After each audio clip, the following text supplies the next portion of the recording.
Testing, testing. 1, 2, 3. Just see if I'm coming in okay.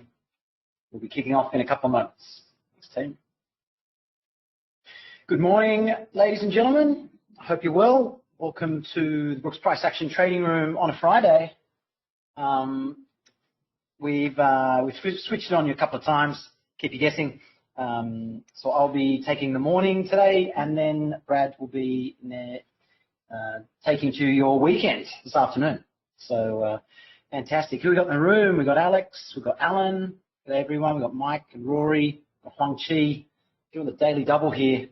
I mean, Rose and Brad do the lion's share of the sessions with a sprinkling of Tims and Al's in there, and so happy to help out and give the team a bit of a break. So well, we called the expanding triangle on the daily, hey?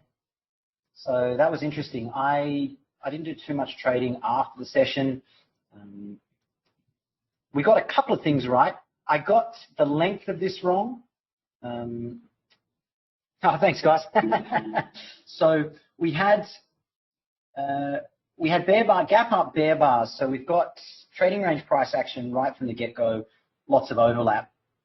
And so we thought, okay, well, we're testing a breakout point. If I'm a bear and I'm short here and we're suddenly way above my entry price, then I need to take action to get out of that trade. Maybe I can scale in. I've still got probability of this being a lower trading range before it transitions, but there's always a chance that you get breakout and follow through. So for my own personal trading, and I encourage you to test it out in your own, once I've got a strong close above my signal bar and my entry bar, then I'm looking to get out of that trade, particularly if that's one bar closing on its high. And then if you get a breakout and follow through in the other direction, well, then here's an opportunity to get long.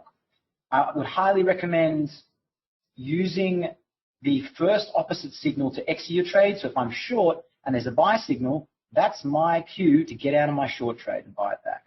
If I'm then flat, then I've got an opportunity to take the second entry or the breakout follow through. That's personally what I do. I don't like the stop and reverse. I was just never able to get it into a good rhythm. By the time I've hit that button, I'm usually I've lost my impartiality, and my trading is usually not very good after that. Whereas if I just get out, take a loss, wait 5 minutes, and then it's a breakout, and then I'm trading, heart rate's back to normal, everything's fine. And so we got immediate follow through. And then, this is a bit different to anything that was happening here, even anything that's happening here. So this is a cause to say, okay, well, this is probably going to have a second leg. You can wait for a pullback and a buy signal, which you got on 9. Traders took the 1-to-1 on 10, and now we've got, traders scalping above bars. And that's usually a good sign of momentum. So even if you're a limit order trader and you're trying to, wait for a pullback below a bar, this is a sign which is saying, okay, switch into chase mode and use a smaller size, and don't be worried about the large initial risk, because if you've got a large initial risk, then your probability is usually better than you think. So what we say is the trader's equation on this trade is you've got high probability, large initial risk, but small actual risk, okay, which is what happened in here. So the actual pullbacks to any of these entries were quite small. Bear's got a surprise back to the moving average, and we know on the 15-minute chart that there's basically been no pullback on that chart, so we're looking to buy down here.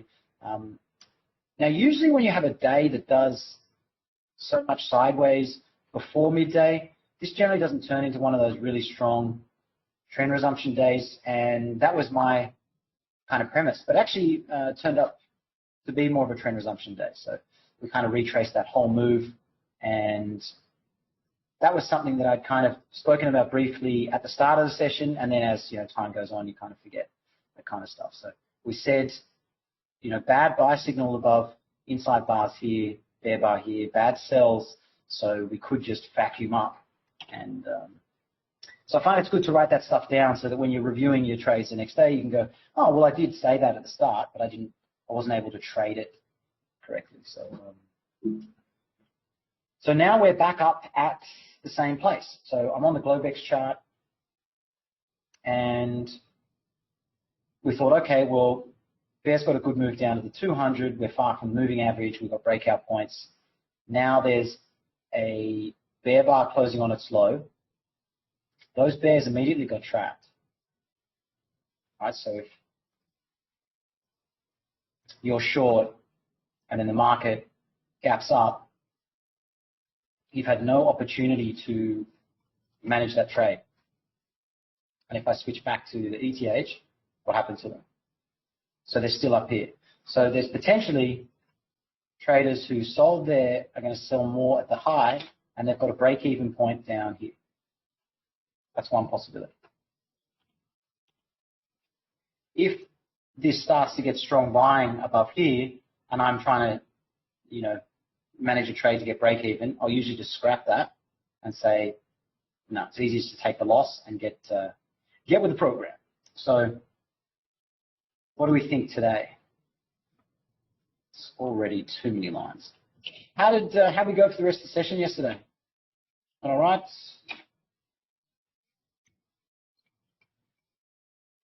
I'd like to talk a little bit about risk management.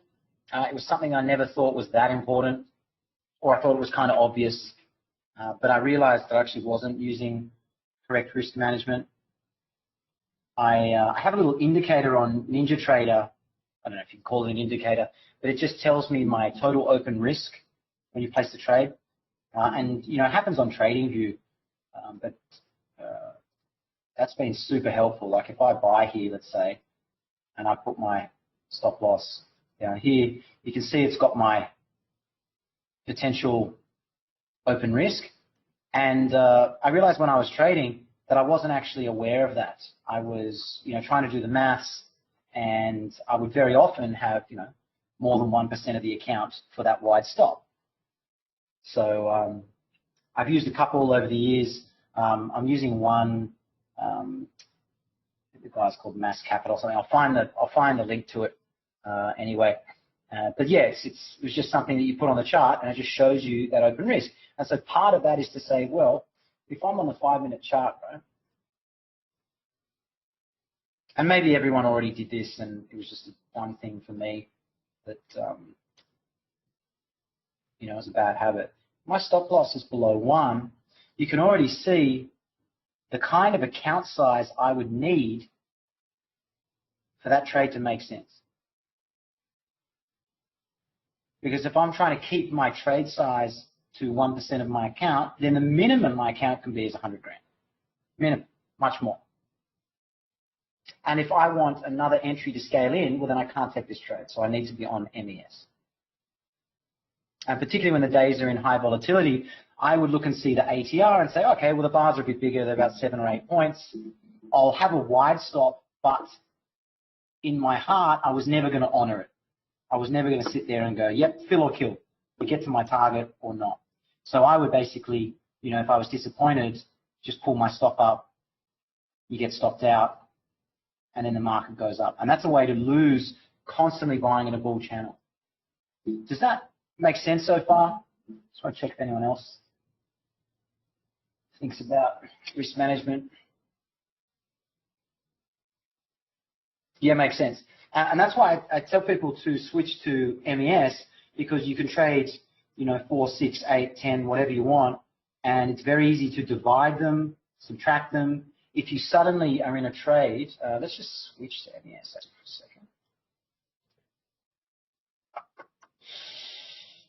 second. Where is the MES? I can just type it in, mate.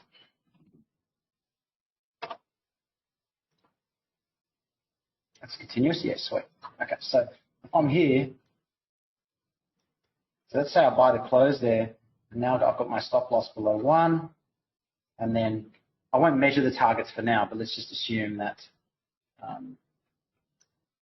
that's where it is. You can see the minimum account size is still 100 grand, and I've got no room to scale in.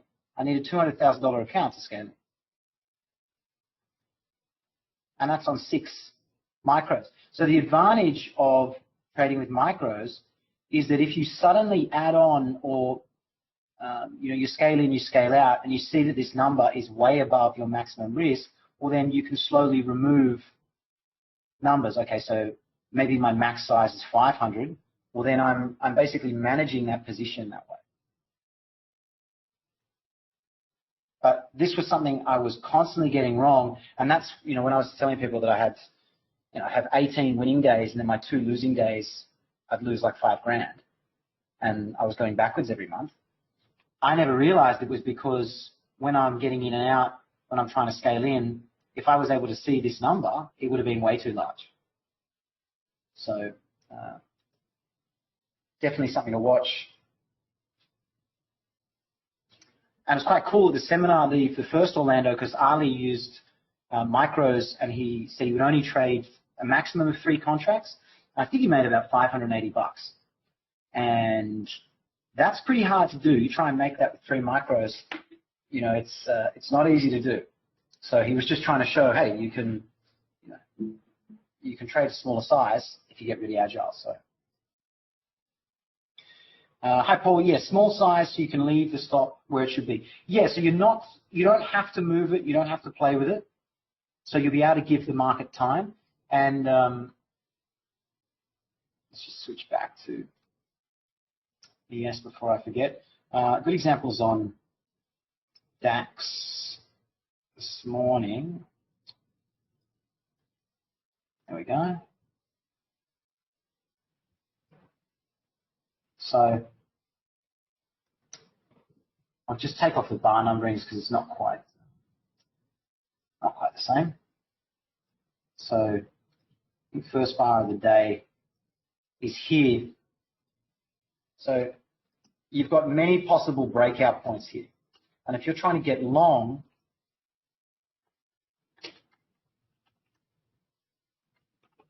where does your stop go? So you might get up in here, you have a pullback, you've got a wide stop, you add on, but at that point that you've added on, have you made sure to move your stop up first, or do you add on and then move your stop? For me, I would do it in the opposite order. I'd add on, so I've basically blown my risk parameter, and then if it goes my way, I'll move my stop up. But what I was doing is, if this was to keep going down, I would keep the wide stop, because now I don't want to move it up, but I've doubled my size. And just that small little procedure meant that, yeah, well, most of the time in a bull trend, I'm above both moving averages, it's okay. When it starts to do something like this, that's when I'm going to take a 2R, 3R loss.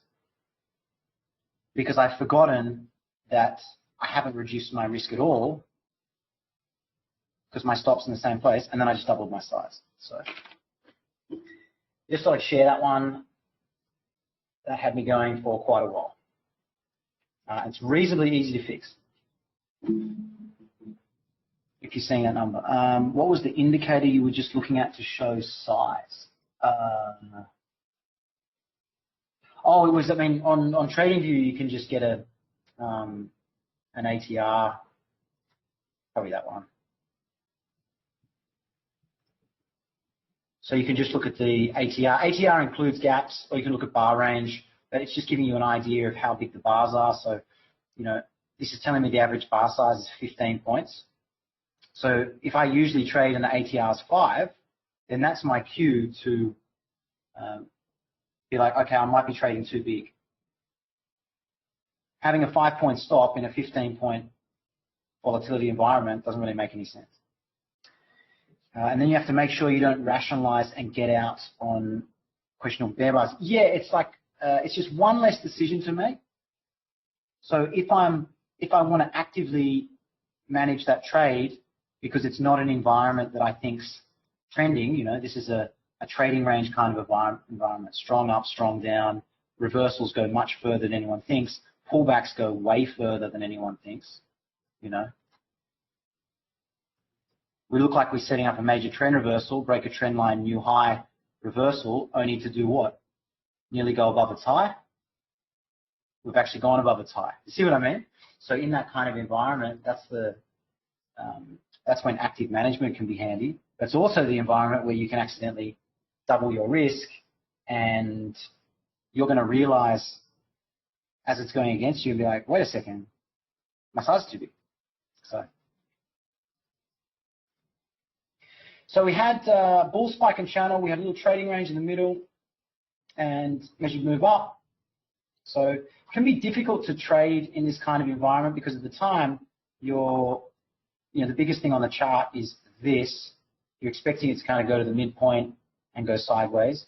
But we've done classic trading range stuff where we've gone into this top third where it should be a sell signal and we're going sideways for too long.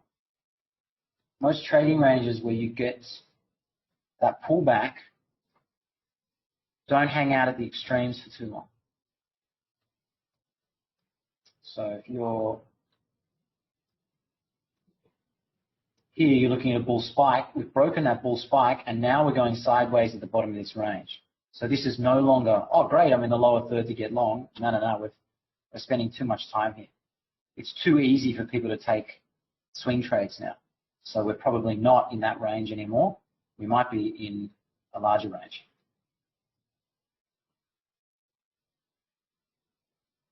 And then in hindsight, you can look back and go, okay, well, that was the brief opportunity you had to get that kind of perfect 2-to-1 trade. See how that it won't hang out in the area that you are really looking for. So if it's spending a lot of time, it's really easy to get a fill. I think Al says that you might be looking at the wrong setup. So we've had a broad bull channel. I'll jump back up to the high time frame. We'll just do the usual. We've got the end of the week, so that's important. Big pullback on the monthly chart back to the breakout point, which is expected. And bulls are going to try and get a reversal here, keep it above the moving average. But now that the pullbacks are getting deeper, traders are going to stop looking to buy so high and instead trade small high in the range and then look to add on lower. We had the 10% pullback. We are basically at open of the week. Can someone just check? Our trading views open and close sometimes are a little bit off. What's your open for the week? So mine's saying 53.30. I can sharpen it up. Okay, so ETH is 5339. We'll just get both so we've got them on the chart. So RTH open of the week. Okay, 530. Yeah, okay, so 5330. Okay, so it's similar. So here's a quick question. If this wasn't a weekly chart and we've got 80 bars, no, 80 bars is too many. Let's zoom in. If this was a 5-minute chart, 60 bars, that's too many. How would you trade this as a 5-minute chart? Oh, you're 5159.50. Okay, so mine's only off by. Oh no, we're bang on. Okay, brilliant. Thanks, guys. Trading view sometimes a little bit sloppy on those. Ninja Trader's a bit better. How do we trade this on a 5-minute chart? Who's got probability? Who's got risk reward? Is there a setup? What do we think? And we're going to fold these all into the 5-minute for the open. Wait for a long trigger bar of the signal after a wedge down. Yep, okay. Yeah, agree with that. We've got a wedge. Everyone can see the wedge. Looking for a long trigger bar. So the first thing then we've got to say is this is not a good long trigger bar for a wedge. Is that fair, Alan? Yeah, okay. And this is a common one because we are sell the close, sell below, sell the market, sell above. It's going on sale. And then now we've got a bull bar saying, please buy above me. But if we look at strong bull moves, strong bear moves, the first time there's a bull bar that says buy above me, that usually fails because that's usually the start of a trading range. So that's one example. So it triggers and then you get a deep pullback. So it's generally not the best sell. Best buy. Here's another one. Didn't get 1-to-1. You couldn't have bought above it. And then actually it was measured move down. So it's saying, yeah, there's buying pressure. This is super common. So you have to buy and then, or you ignore the buy and your first entry is below or 1 times that bar down. That's usually the place I like to enter. That's yeah, exactly. That's the first entry that you don't take. Right. Now, if that triggers and it gets a strong bar, that's okay. But it's more for a scalp. You're more looking just to trade it up to moving average. You're looking to close a gap because this is a really strong spike. Is that going to have a second leg down? This leg's a lot larger than the other two. So traders are wondering, is this the climax and this is the end? Or is this the start of some kind of spiking channel? And the reason we're going sideways, I think it's not super clear yet. Bears don't want to sell down here, but what's going to happen above these bars? Well, there were sellers there, midpoint. So, yeah, looking for a potential second leg down. And it's a bull bar, so, and it's closing on its high, so it's not generally a good limit order sell for traders like us, who are not just going to continuously scale in constantly because we're, perma bear kind of funds. So that's what I think on the daily. So there's probably going to be sellers above there or some kind of channel. That's possible. That can kind of continue going up. That's okay. So that's what we're kind of thinking on the ETH chart. And let's just kind of fold it into the other time frames. So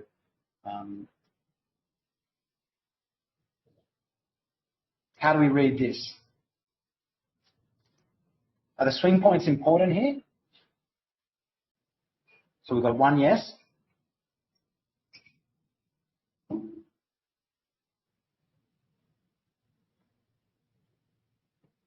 Other options, other alternatives. Top of a potential range. Yeah, so my swing points are usually very, very important in a trend. In a trading range, they are magnets. They are important in terms of measured move targets, places to scale in, places to scale out. But basically in a trading range, whenever you can draw a line somewhere, doesn't matter, it's going to get broken. So it breaks, reverses. Here's a line, we break, reverse. Here's a line, we break, reverse. Wherever there's a possible place for a stop, bang, we break, reverse. So this is a kind of environment where if there's some kind of range, you can draw a range on the chart, we're probably going to go above and below it at some point. So if we know the 60-minute chart's starting to form a trading range, then we're going to need to be kind of careful where our stop is. So here we had a spike, here we had a channel. We broke above the high of this range. And if this was some kind of major trend reversal, then we'd expect, well, this spike has failed. Maybe we're going to pull back to go higher. That's one possibility. Let's just measure that.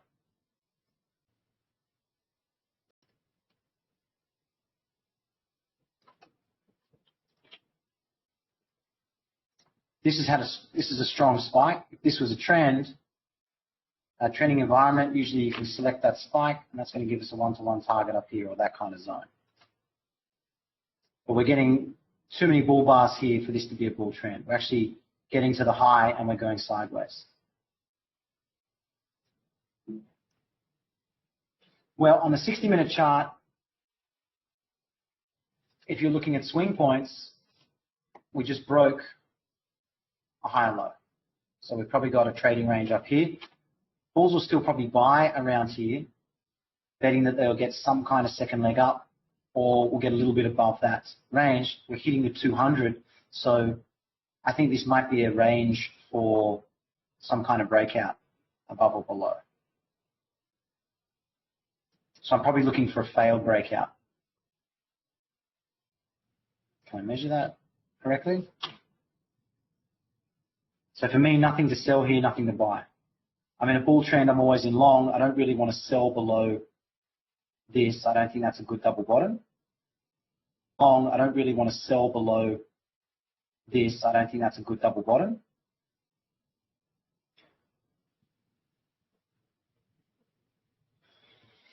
I don't know how to access the chat panel. I don't even know if we've got a chat panel. We've got the, oh, you mean in GoTo? I'm not actually super skilled in GoToMeeting. Lots of bull bars here, so I'm expecting probably buyers below here. There were definitely going to be sellers above, 4 or 5 bear bars here, above the moving average. We've been going sideways. The question will be, will we get another push up like this? Because that 1R target on the RTH chart, we didn't get. And that's interesting. Didn't quite line up exactly the other chart, but they missed it. So for me, I usually go back to the last strong signal bar, and I'm kind of judging the price action from those traders. So, traders were long here, traders were long here. Not a great looking sell, but in the right area for traders to sell. So I want to kind of judge the dominoes if you're going to go below these. Will these traders hang on to their trade? The other way to look at it is, it's the first time we've got consecutive bull bars above the moving average. So for some traders, that's always in long. And so usually the first pullback, the first attempt to reverse, it's going to fail. So that also says trading range. So a couple of different options, and that's usually going to point to trading range as well. So it's Friday as well, so be careful on your sizing. No one likes to take a big loss into the weekend and annoy your friends and family and loved ones with how good your week was until. We've all done it. Do stop gaps get filled or broken? JQ, do you mean which part of the chart? Or are you just talking in general?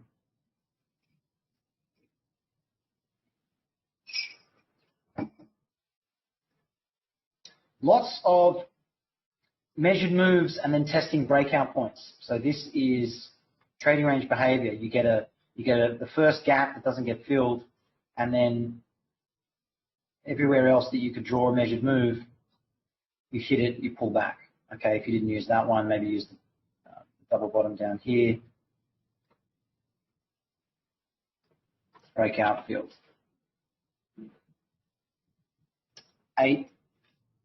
Sorry. Last one. Here we go. Hang on, 830 MES. I have to do the conversion. What's the entire? Which bar number? That's better. Sorry. Oh, ETH. Okay. Thank you.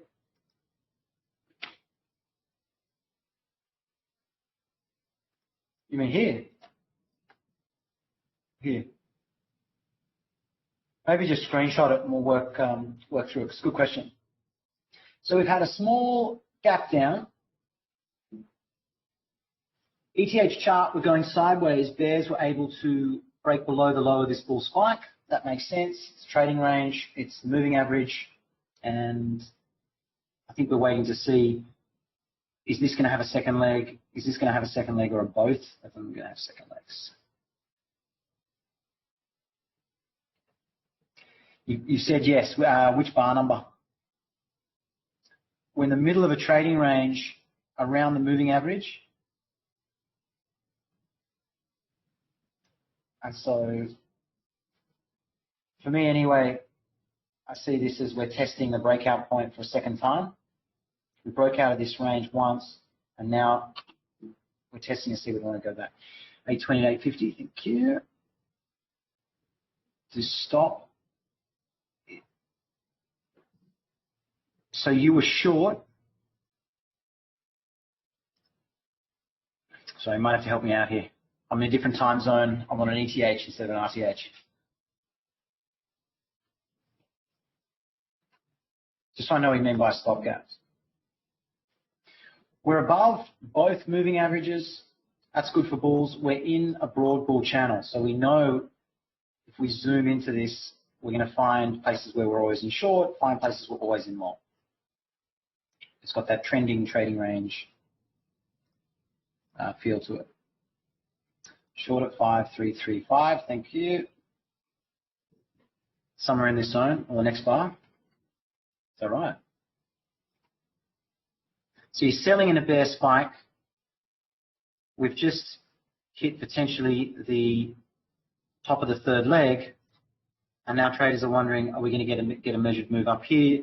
Are we going to use leg 2 as the trading range and go sideways in here? Short 5335 and 5322. So it looks like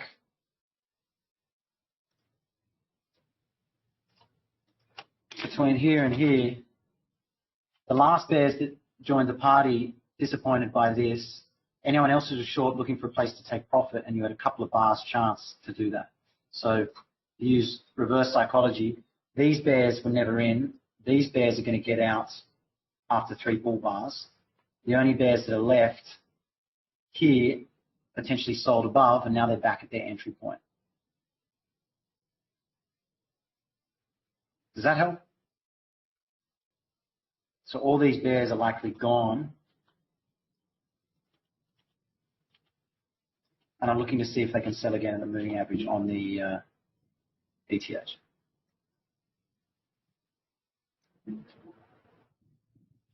On the ETH chart, I wouldn't. There's probably just too many bull bars under the moving average for me personally.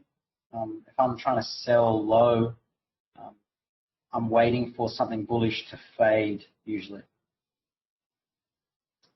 We've had lots of legs, lots of overlaps. I want something high so that even if that fails, you can see how you're kind of protected when that fails. You usually get a chance for it to come back and you can minimize that loss and reverse. So on the ETH chart, this is a really common one where you get that sell and everyone's very eager to sell it. Doesn't go to 1-to-1, it goes above the bar, and you say to yourself, hey, I'll just keep scaling in. But the context in here is changing from sell above everything to, oh, maybe we need to sell the swing point higher, is how I look at that. So 3 legs up, so maybe that'll change. So first bar, we've got a bull doji, so sideways at the moving average in the middle of, it's an expanding triangle. Well, it's a trading range. So as soon as that bar closes, they sell it. What will they do below the low of that bar?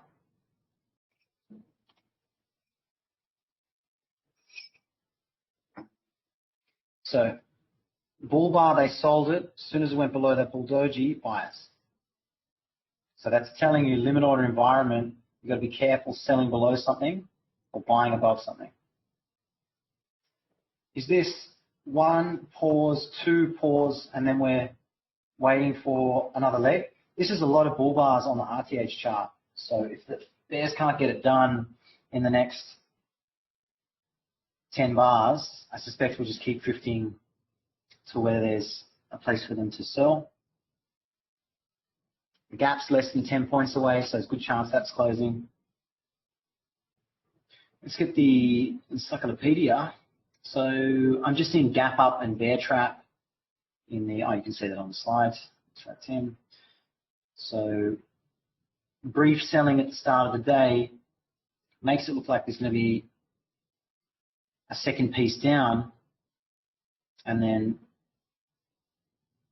the key is usually that last bar doesn't get triggered. So there's no stop entry bears below the low of that bar. There is sell to close bears, and there's stop entry bears below the prior bar. And those traders go to sell above, and you usually go sideways 5, 10, 15 minutes. And that's one you've got to practice, I think, in market replay at regular speed, not at fast. Find an example where it reverses down and stays bearish, like on last Thursday. And find examples where it does this.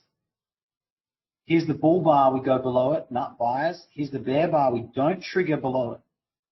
So it's starting to give us clues that no one wants to sell below. And if no one wants to sell below and I've already sold below, I probably need to get out.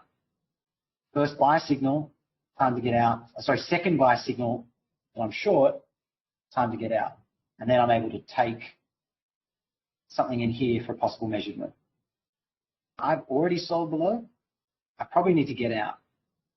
First buy signal, time to get out. Sorry, second buy signal that I'm short, time to get out. And then I'm able to take something in here for a possible measured move.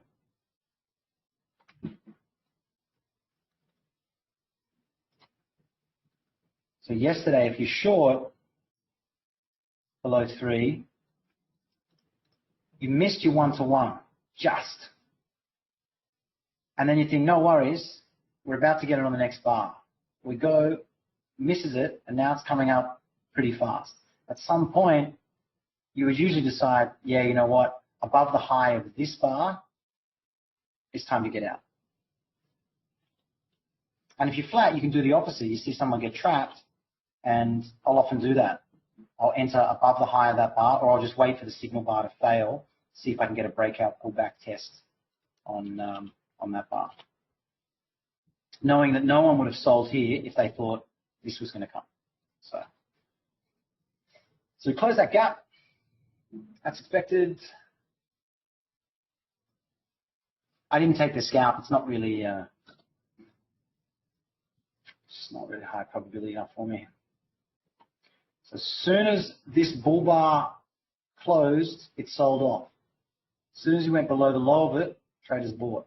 As soon as this strong bull bar closed, it sold off 4 points. So this is telling me to avoid using stop entries in the direction of the bar. There you go, JQ. That's a good example. So traders were short here. They tried to have another sell here, and then we went back up to that other swing point. So if you're trading that short, I think you only take it if you can reverse and get long for the scalp, or you sell looking to add on higher. But this is the indication of strong bullish pressure. Just too many bull bars, I think. And so I would usually just sit it out and wait. Yeah, Aaron, I know what you mean. But it's like you instead of placing trades and getting like emotional too early, for me at least, I'll watch and see what happens on the close, what happens on the open, what happens when we go below a bear bar. Because in a strong trend, at top of the trading range, second entry short, that bar just didn't hang around. Bang, see you later. Second entry short in the trading range, bang, see you later. Bulls are selling out, bears are getting short. But we've got that kind of speed happening here on a bull bar. So how can that work? And that's because traders are not using the signal bar to structure their trade. They're getting out on the close. Hi, Matt. Yeah, I've just switched it all back to RTH. Because the gap is so small, I'll just keep the RTH up. So when the gap's big, sometimes it can help to see kind of what's in that range. But when we open, pretty much in the same pattern that we were doing from yesterday, like in this case here where you've got huge empty space, I think that's really handy for the ETH.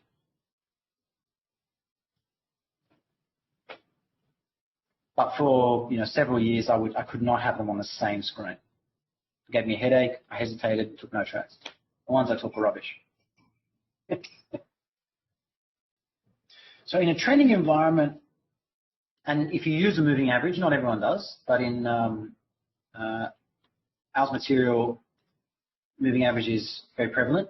Moving average, trend, pullback, it's a place to enter the trend, entering the trend. But in a trading range, the moving average is a place to get out of a trade, and extremes are good places to trade back to it. And people love using Bollinger Bands to do this, but it's actually pretty easy to do it without a Bollinger Band. You just wait for a trading range, and whenever you get 1 bar range away or 2 bar ranges away, you just start fading back towards it. So you buy 1 bar range, you make money. You buy, it doesn't work, you scale in 1 more times, you make money. Goes above, you buy, look to you sell, scale in long. So if you're not sure how to trade a trading range, highly recommend using that system. So we're breaking below 2 bull bars. We're getting back to the open of the week, and we're about to get our first 15-minute bar. So bear bar closing on its low right at the open of the week and right at this prior range. As soon as it closes, traders are buying it.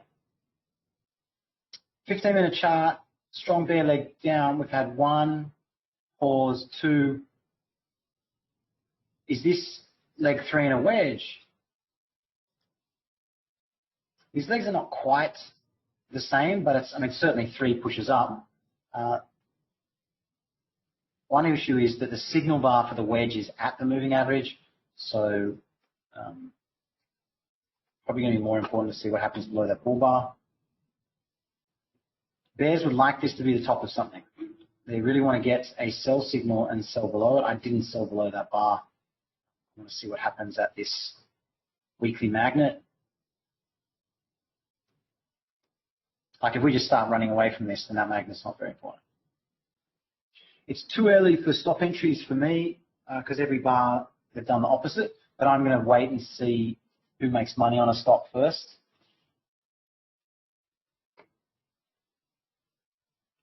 Trading range, tell them.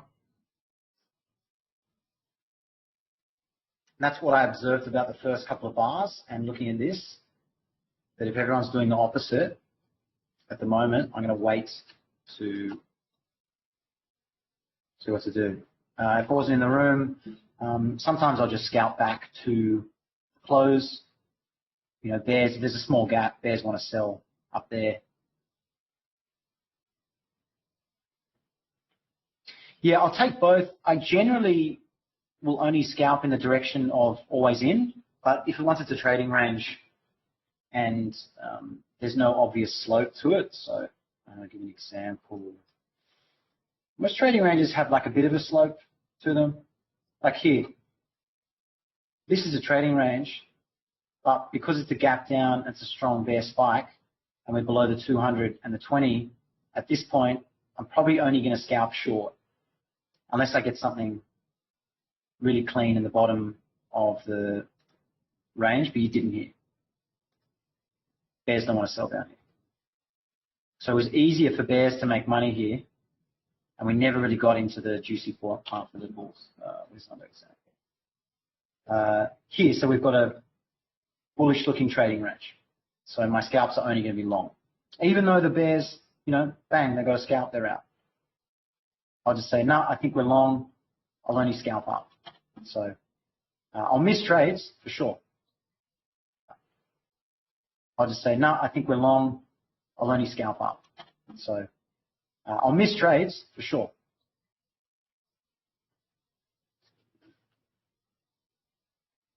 So we're 4 minutes into the bar, and where were all the sell to close bears? Where are all the buy to close bulls? Fair question.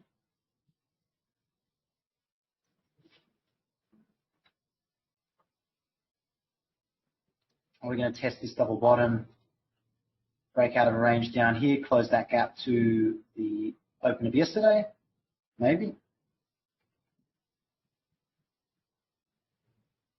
Okay, so 30 seconds into the close of the bar, all the bears show up. Same again. Do I think the bulls have their stops here? No, I think the bulls have got them down here. So we're in, to the tick, the exact lower third.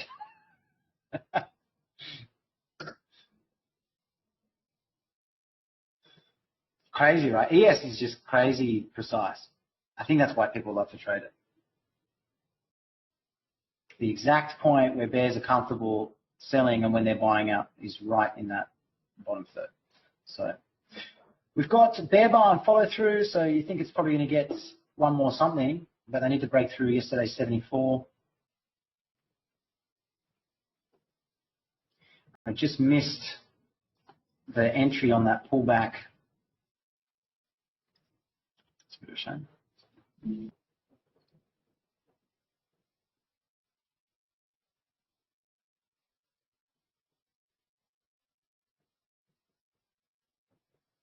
So the lower that bar is 31.25 and the higher that bar is 31.75. So there was room to get it, but I wasn't quick enough. Hasn't got a good trade as a question though.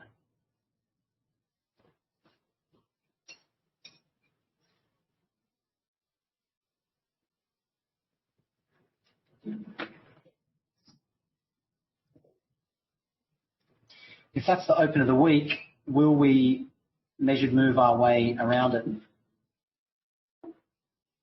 That's my next question. So where are the next gaps? 60-minute charts, no gaps there. Close the 15-minute ones. The next one is not there. The next one is the down there. That might be a little bit too far. Currently, there's no gaps above us. So we've got a bull bar 5, 2 bear bars, bull bar closing on its high, just below the moving average. So this is going to be a double bottom. Bulls are going to buy it to try and run the stops on those bears. You'd have a couple of, if you have 1, 2, 3 bars down, you're at the moving average. So I haven't seen anyone make money with a stop entry below a bear bar, above a bull bar. So I'm going to stick with limit orders until I see that change. I think a good strategy if you're starting to use limit orders is in order for a bull to buy on a buy stop there has to be a bear selling with a limit order. And rather than take the kind of market maker trade or the institution trade, say to yourself, well, it's a bull bar closing on its high. I don't actually have to sell right at the high of that bar. I can give some space for the scalpers to get out. So what I'll often do is measure 1-to-1, and then my order will be somewhere in the middle there, maybe half. I'll give it a bit of distance if the bar is closing on its high or closing on its low. And you get that a lot at when you're low in a range. So traders think this has had a lot of legs down, we're starting to go sideways, so they're looking to enter at the 1-to-1 targets, at the 2-to-1 targets of these sell signals. But you sometimes get the opposite here. But you've got to be able to manage it when it doesn't quite go your way. So here, the trader starts buying 1 times that bar, they don't need to scale in the second time. So they're kind of letting the scalpers who are on the other side of the trade get their profit and get out. And the principle is the same when you're long and you see a bear bar closing on its low and think, well, I don't really want this to trigger and then to get a scalp. So my stop loss is going to be basically a 1, just past a 1-to-1. A scalp below a bar, as Al says. And if you're flat, you can do the exact opposite, which is bet that they're not going to get 1-to-1 and enter there. So you have an order somewhere around that 1-to-1 target, and that's where you buy, betting the scalpers to get out. So you can use it both ways, depending on your personality. So we're coming up to bar 6. Here's a bit of news on bar 6. We're going to get our first ETH 60-minute bar. So no surprise there, sideways of the moving average, bull trend, not a great buy signal, and not a lot of traders willing to sell below that bar. Okay, so we got that right in our opening analysis. We looked at this like a 5-minute chart, and no one in the Discord said, yeah, awesome, I'd love to sell below the moving average in a bull trend. So price action is the same on every time frame. It just takes a bit of practice to be able to fold them in your head at the same time. So looking like that's going to be a bull doji, nearly an inside bar. Bears wanted to follow through bear bar, and they're really trying to get something that looks bearish. If they get something bearish, there'll be more sellers above. If it's not bearish at all, then I suspect they'll start getting out above bars. start getting out above bars.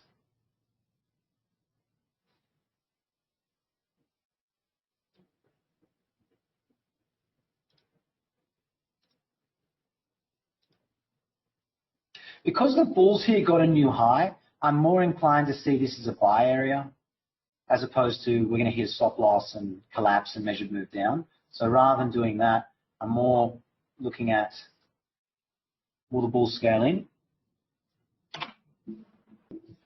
3 seconds to go. Who's going to get it? The bulls have got it. Okay, so well, they got the bull bar on the ETH, kind of not really, closing below its midpoint. They got a bear bar 6. So bears see this as gap down, bear bar with follow through and a low 1. I'm going to see if there's sellers below that bar 6. Hovering around this magnet. Minimum follow through on the 15-minute chart, so still kind of channeling.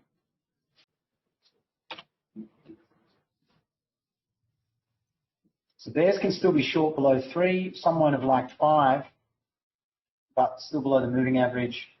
They're hoping to get below yesterday's 74.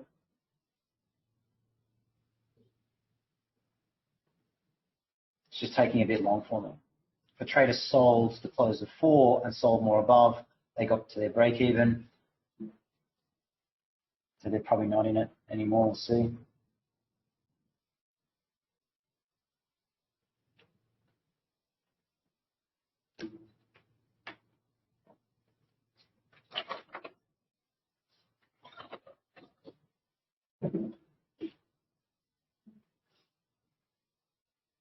Bull's trying to get some kind of high 2 here. It's just not super clear. Are people using the encyclopedia? How are people finding it? Where I was under broad, mate. How are you finding it? What's been experience? Where's the channel? Yeah, it's an absolute beast. It really is a beast. I created an Excel so I could navigate around it faster. Trying to, there we go, 20. So broad, bull channel, trading range tilted up, bull and bears can make money. So second entry longs high, second entry shorts low. So like I said, I thought some of those bears would probably get out. They weren't going to get paid quickly and go back to the moving average. And now we're low in the range. It's kind of a handoff buy or sell if you're quick enough. So if you see a trader do something reasonable, like selling a bear bar, no problem. They get the worst possible entry bar. They have a chance to sell again. Then there's a brief moment you can basically take the other side of their trade. It requires you to be pretty tuned in to the market, but the probability is really high. So now bull's trying to do the opposite to the bears, run that stop. I mean, if I'm a bear, I'm not going to have my stop above 3. It's going to be somewhere probably at the high of the day or the high of yesterday. I generally have my stop in a place where I'm learning new information. So as long as we don't get a new high as a bear, well, I'm in a trading range that's expected. But in terms of measured moves, I think it's really important to use those bars. So bulls want to kind of flip that trade, bears have to scale in.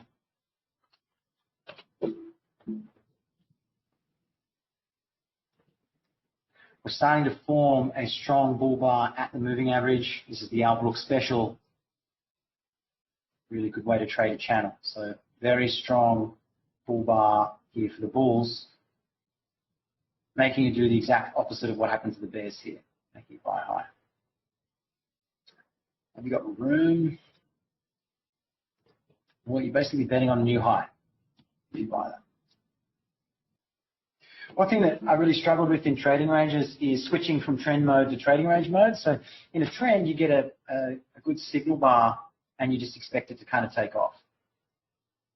And then in trading range mode, you get the good signal bar, but it's too big, no one wants to buy there. Oh, yep, we buy, we go up. That's common in trends.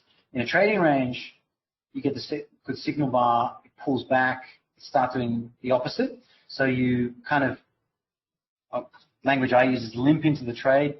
So you trade a smaller size, so you get in, and then if it immediately goes your way, that's a surprise for everyone. Everyone's expecting disappointment. Broad channel, you're looking for second entries. First pullback, second pullback, trader selling below, wait for 2 legs, and then exiting quickly on disappointment. If you're a bear and you see this,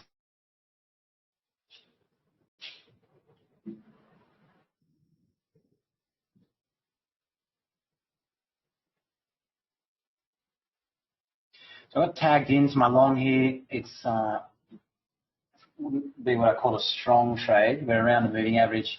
I think bears just got out, so I'm hoping for a little push up. And I'm confident, at least at the moment, that if there were buyers here before, there'll be more buyers here afterwards. But if we get consecutive bear bars down, I'll change that opinion. It's kind of spending a lot of time at my entry, so it's not like, wow, I've got the best trade in the world and it's racing away.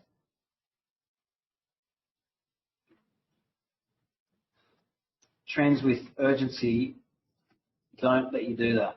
See how we never quite came back to test that? Never quite came back to test it. It's making you chase and chase and chase, and then when it makes it easy for everyone to get the those kind of entries, the result is usually a channel, at least in my view.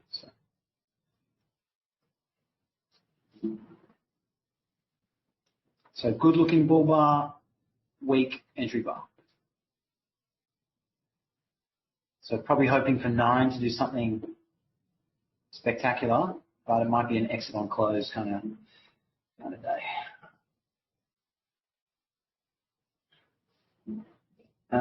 Pullback of 8 for a long, then below the high with a stop below for. I mean, we're basically looking for something up here. In a trading range, I'll often exit like 2 seconds before the close.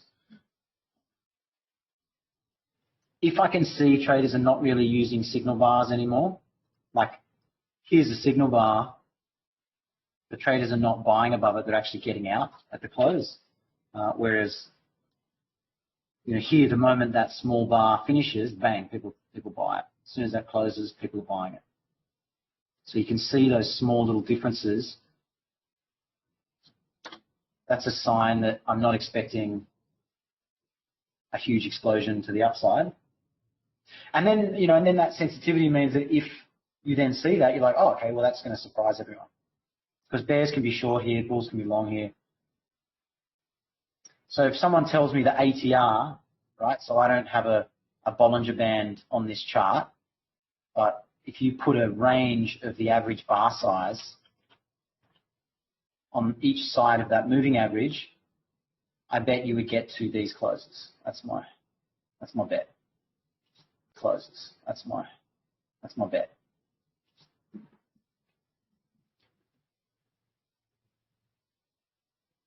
Stops below the low of the day at the moment is trading range. So if someone tells me the ATR before I measure it, and so that's the one-to-one measured move of that gap.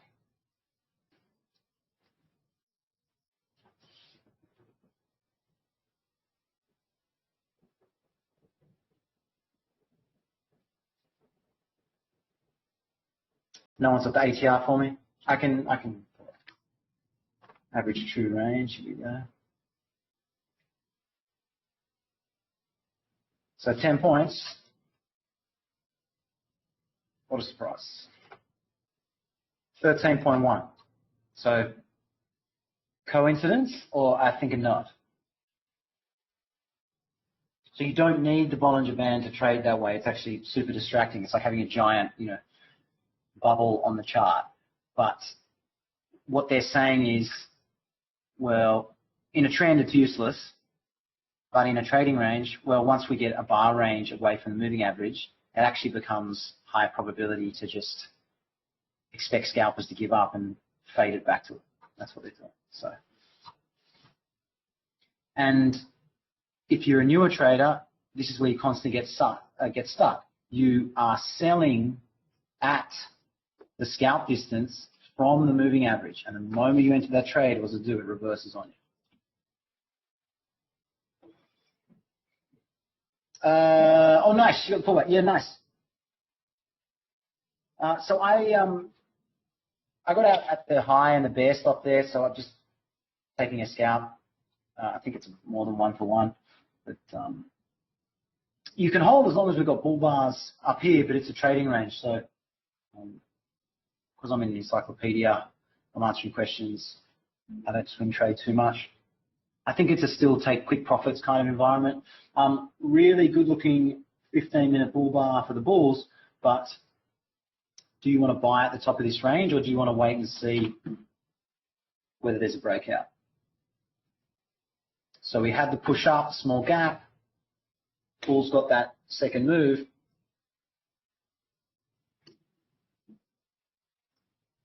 If you're a bull and you had your stop under a bull bar, sorry, you got taken. If you're a bear, you had your stop above that bear bar, sorry, you got taken. So that's why I say my stop's always outside the range.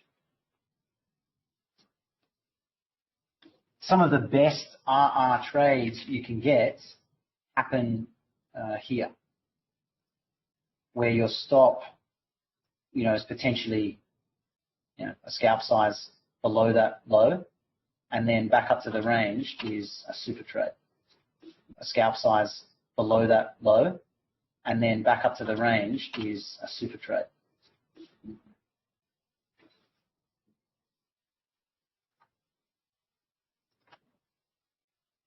Yeah, so if you bought the pullback of bar 8, so the 1-to-1 of that bull bar there is a new high, which is what we said earlier. This pattern, if you can kind of blur your eyes, is really common on the open. You get a stop entry, and in a trending environment where you've got gaps, the gaps in the direction of the trend, potentially you've got that chance.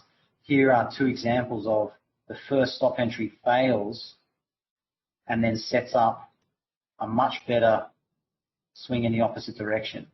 So you can take that for a scalp if you want, but usually the reversal trade is the one you want. So, too high for me to do a breakout pullback again up here. Gap on the 15-minute chart. Hi, DLJ. Which explanation? So bulls taking profits, bears selling high, doing the same thing. Average bar range, average true range, whichever measure you use, they're about the same. Away from the moving average, traders start fading back. So scalpers buy on the pulse away, and then scalpers are fading back.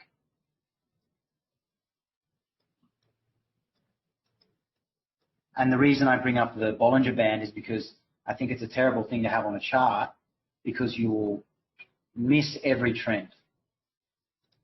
Because what will happen is it's constantly on the outside of this band. Maybe I can just put it on there, maybe for some traders who don't know what it is.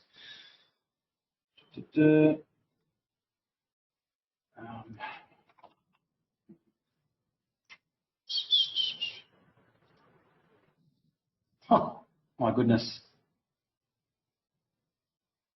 That is not what we want. No. Okay, so let me just move I'll take my moving averages off. So what it's saying is that's the moving average, the average bar range above and below.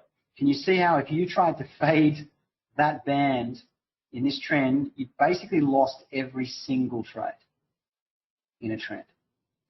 But in a trading range, every Bollinger Band specialist will be like, mate, look at this stuff.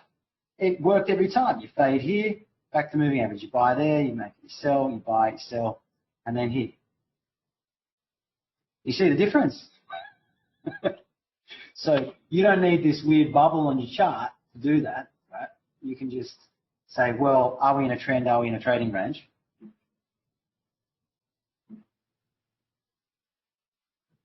Hopefully that makes sense. But everyone saw that they would have lost every single trend trade. They would have been buying every new low here.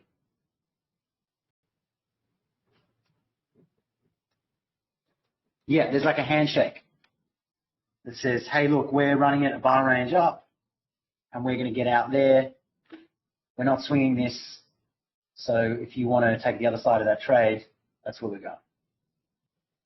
So 4 bear bars down on the ETH 60-minute chart. We've got about 10 minutes until that happens. So that was bearish on the overnight, but we've got lots of bull bars above the moving average on the regular trading hours. So we've got basically inside bar, outside bar, and we're just squeezing in this range. So we've got breakout mode here, and we've got this great looking bull signal bar. We didn't go above it to trigger the buy. Okay, so it's not a trending stop entry kind of environment. It's a more buy in the range of something, sell in the range of something. Expect the bar to do the opposite.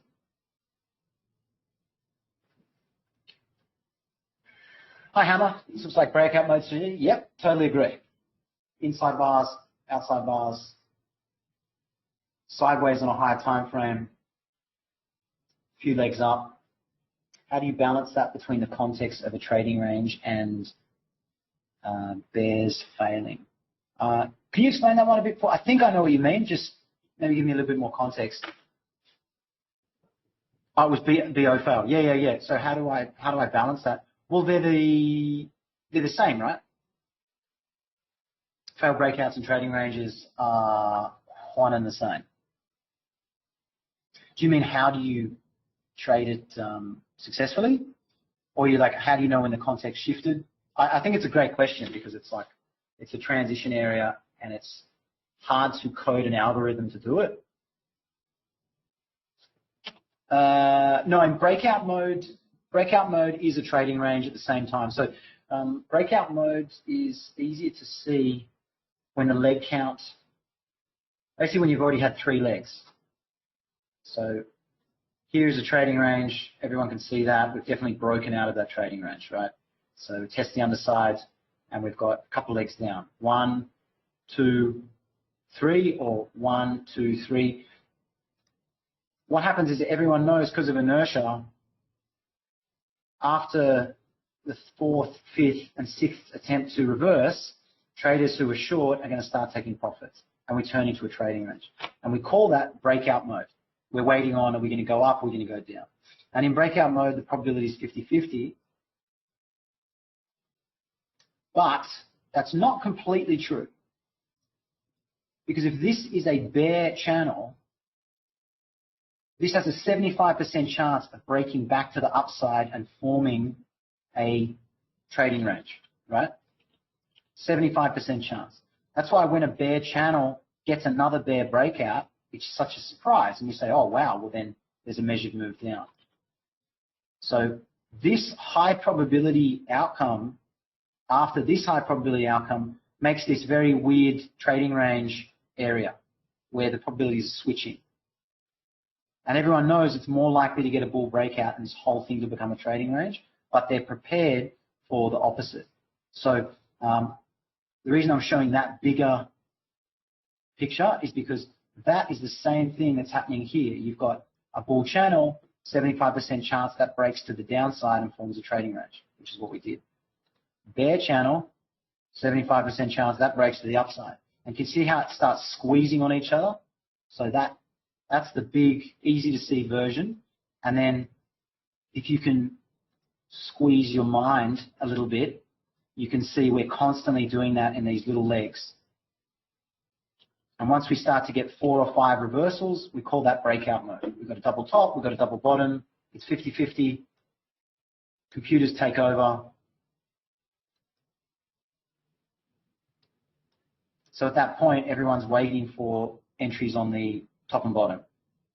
Or aggressive traders are fading the breakouts, betting they're going to fail. Does that help? When it's just one bar, we just start calling them triangles. Yeah, nice. Okay, great. Because that was a key thing for me to improve my profitability. I was forever taking stop entries in breakout mode. So I would be scared to get long anywhere in here, and then suddenly I'd be starting to buy, you know, up here, here. You know, they'd be my first longs. And it was a very sad way to trade. Because these are actually okay longs as long as you're very comfortable with buying more here. Otherwise, that's a really bad idea because you've had how many legs up? 1, 2, 3, maybe 4. Had enough. Yeah, exactly. It's so easy to do. And so, you know, traders like, you know, David Paul used to say, you know, the good trade's a hard trade. So if you're finding it incredibly easy to buy something and you're like, oh my gosh, it's really easy, trading's really easy, you might be missing something. It should be uncomfortable, i.e. the stop is miles away, risk is big. So the stop's the problem, or the entry's the problem. Buying a huge bear bar at the moving average. Something should be difficult. What I do to break the habit, spend a lot of time on leg counting. Printing out charts, like hard copy charts, and just practicing it. So you can look at any chart and you can do the leg count. Once you get really good, you know, set a timer, do it for 20 minutes. Just build up your ability to see that. And then once you can do that on a 5-minute chart, can you now see the 15-minute leg count in that leg without looking at it? Can you see that on a 15-minute chart that's had no pullbacks? So instantly when I get into here, I'm thinking, well, the 15-minute chart's a breakout. If I'm buying on the 5-minute chart, I need it to go sideways on the 15-minute. This is a bull micro channel. Let's see if I'm right. 15-minute chart. Yeah, it's a bull micro channel. Right, there you go. So I've got to be okay with traders on the 15-minute chart not buying until down here. So that buy is okay, but that's the range. And then you can practice with the 60-minute, and then you it will filter the trades out, if that makes sense. But you definitely got to practice it, I think. Or say, hey, I don't care about any of the other time frames, I'll just count it on this. That's one activity. The second one is how do leg counts appear different in a trading range? There's a very key difference between leg counting in a trend and a trading range. Does anyone know the difference?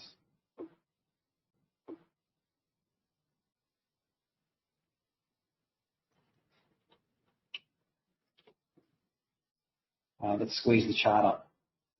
The leg count here versus the leg count here. That's it. Okay, great. I'm glad everyone's got that. That's another key skill. 2 legs is about it. So here, I think it's a trading range. I'm long on the first pulse. I get a good second leg. I'm out. I'm not holding for more. Whereas in a trend, I get a good leg here. Well, I'm expecting 2, 1, 2. So if I zoom in on this, sorry for the too much drawing. So 2 legs. 1, 2. Sorry, let me just draw 1, 2. So this is the other thing I would practice. So you look at leg counts. 1, 2. And then your appreciation for breakout trading and second leg trading will skyrocket. It's like a rhythm. And it might take a trade or two to get into the rhythm on, when you start the session. But then once you're in that rhythm, you'll find your hit rate is really good. You will just not do anything when you're in breakout mode. So you see that bull bar, you know it's going to have another leg, but it doesn't have to have a leg here. It might have another leg lower. It might just even be one bar.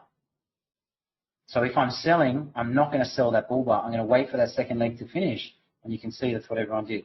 Waited for the second leg to finish, went below a bear bar, and then, surprise, surprise, they're selling above that bear bar. So it's like there's little details, which Al spent ages writing about. It's really cool. Little details, which Al spent ages writing about. It's really cool.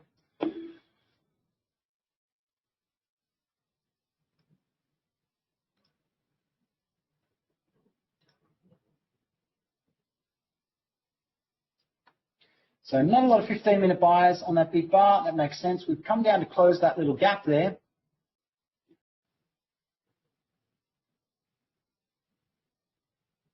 So we go back to the open of the week. 60-minute chart, inside bar. So the bulls are going, well, you know, do I really want to buy above that? Not yet. We might be doing this on the higher time frame here. Double top at 50% pullback in the daily seller. Oh, hey, negative gap. So look. So RTH. A bit easier on the ETH. So he went above the high of that bull bar and didn't find a lot of aggressive bulls saying this is the greatest buy of the year. You're welcome, Alan. Yeah. Yeah, look, it does hurt the head a bit, but it'll eventually it just starts playing itself. And that's something I learned from a lot of Al's webinars, is you start to kind of talk like he does, and like the little inner voice says like, you know, strong bear spike, traders will expect a second leg. You know what I mean? It just plays that in the head, and that will stop you clicking those aggressive trades. So.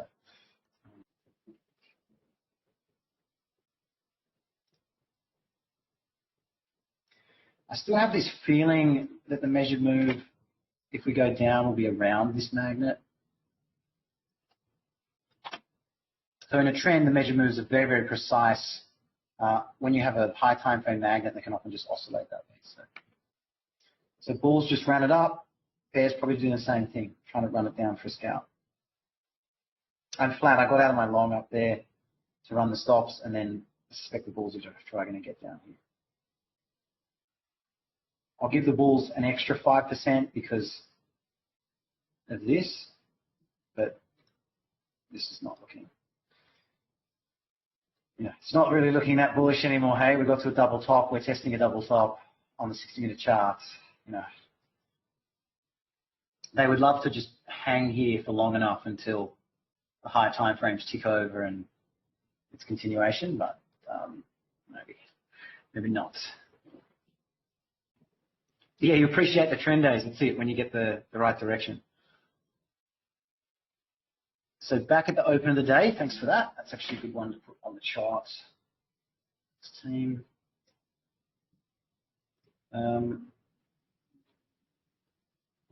I wrote this funny code. I'll just take the open off. Which does this, which just tells you the top third and the bottom third of the range. And this is, I don't usually have it on the chart when I'm trading, but it's good to look at the, you know, the end of the day, because you can just kind of draw it. So ran it up to the highs and stopping out the bears, and now we're going to run down to the lows and get below these bull swing points.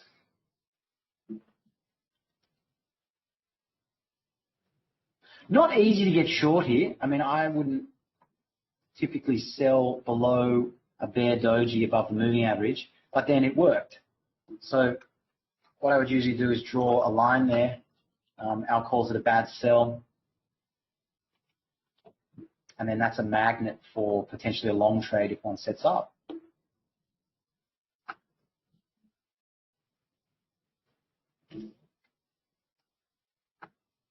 The range is a bit too small to do it, but it's the same principle on A.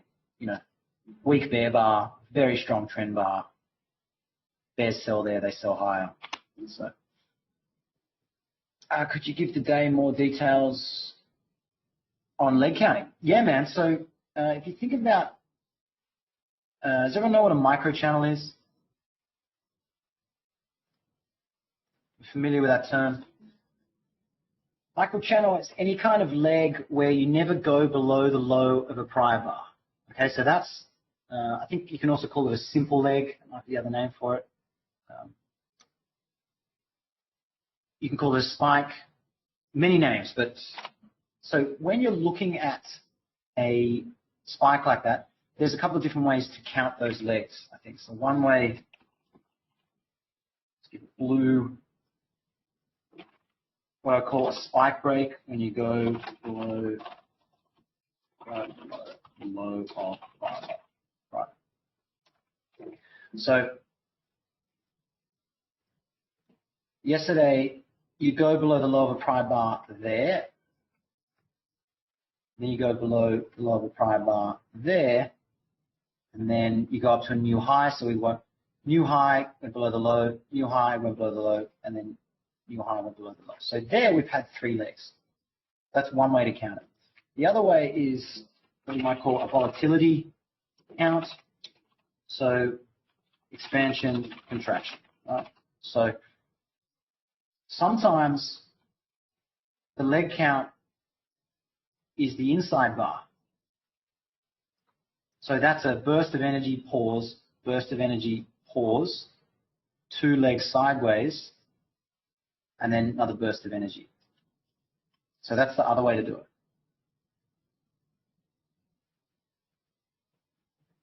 Did you get filled on the sell? I was too busy talking, I missed it. If I heard some of you got it. Yeah, that was the scout. So weak sell takes off. Bulls are like, oh no, they buy to get back. Bears sell to take a scalp. It's that kind of stuff. It's like you get good at breakout pullbacks, but then you have to do it on like hyper speed in this kind of environment if you want to trade that way. So yeah, that's 2 ways to do the leg count. So for example, you're looking at this leg. That, to me, is the end of the first leg.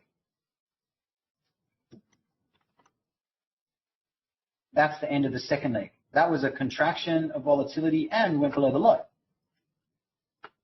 What happens after 2 legs is usually a 2-legged pullback. So you have leg 1, pause, leg 2, 2-legged pullback, leg 3. And then after leg 3, basically all bets are off. Then you're in, no one's really sure what's going to happen at that point. Sometimes you get another leg. Sometimes you just go sideways. And that's why traders like the second leg trade, because it's a really high probability. This is a spike, should get a second leg. This is a spike, should get a second leg. If that's the spike you're looking at, you've got to trade a little bit differently. So that's on that time frame. But this will look differently on the 15-minute chart. So if we get the 15-minute chart here, where do you think the leg counting is in this piece here?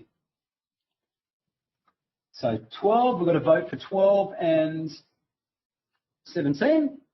6 to 12, 6 to 12, 12 to 16. Nice. So we're all pretty comfortable with that. And we've got Alan with 2 wedges. Yeah, so this is the bone of contention for a lot of traders. So Al will count this as the first leg. So I'll often look back to see there was a leg that it started before the breakout. 1, 2, 3, potentially 4. Other traders will not count anything until there's a breakout. So here's this point the leg started 1, 2, 3. But the point is that everyone agrees on the first parts. And that's why they generally move the smoothest. And then when it starts getting into later, it's like, oh, is it breakout mode? Is it not? So in that instance, that went above. And this, I'm not sure if that high. 23.75, 23.50. Okay, so it went above 1 tick. Okay, so this is really handy if you're scared about entering a trend and you can go up a time frame and you can see the leg count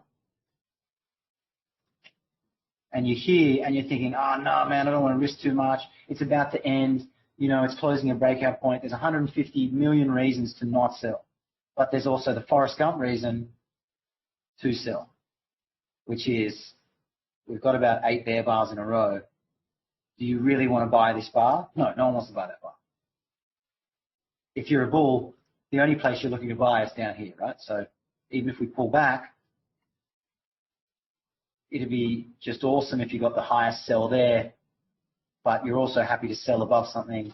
You're happy to sell small on the close of any strong bear bar, knowing that your probability is super high of at least breaking even.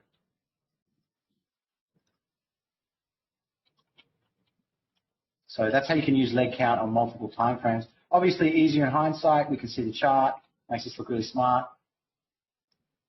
In an area of the chart that looks like this, where it's not really clear, it's got more of a trading range feel, I just go up to a 15-minute chart instantly.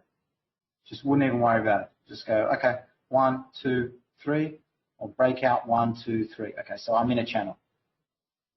I have to trade like a channel.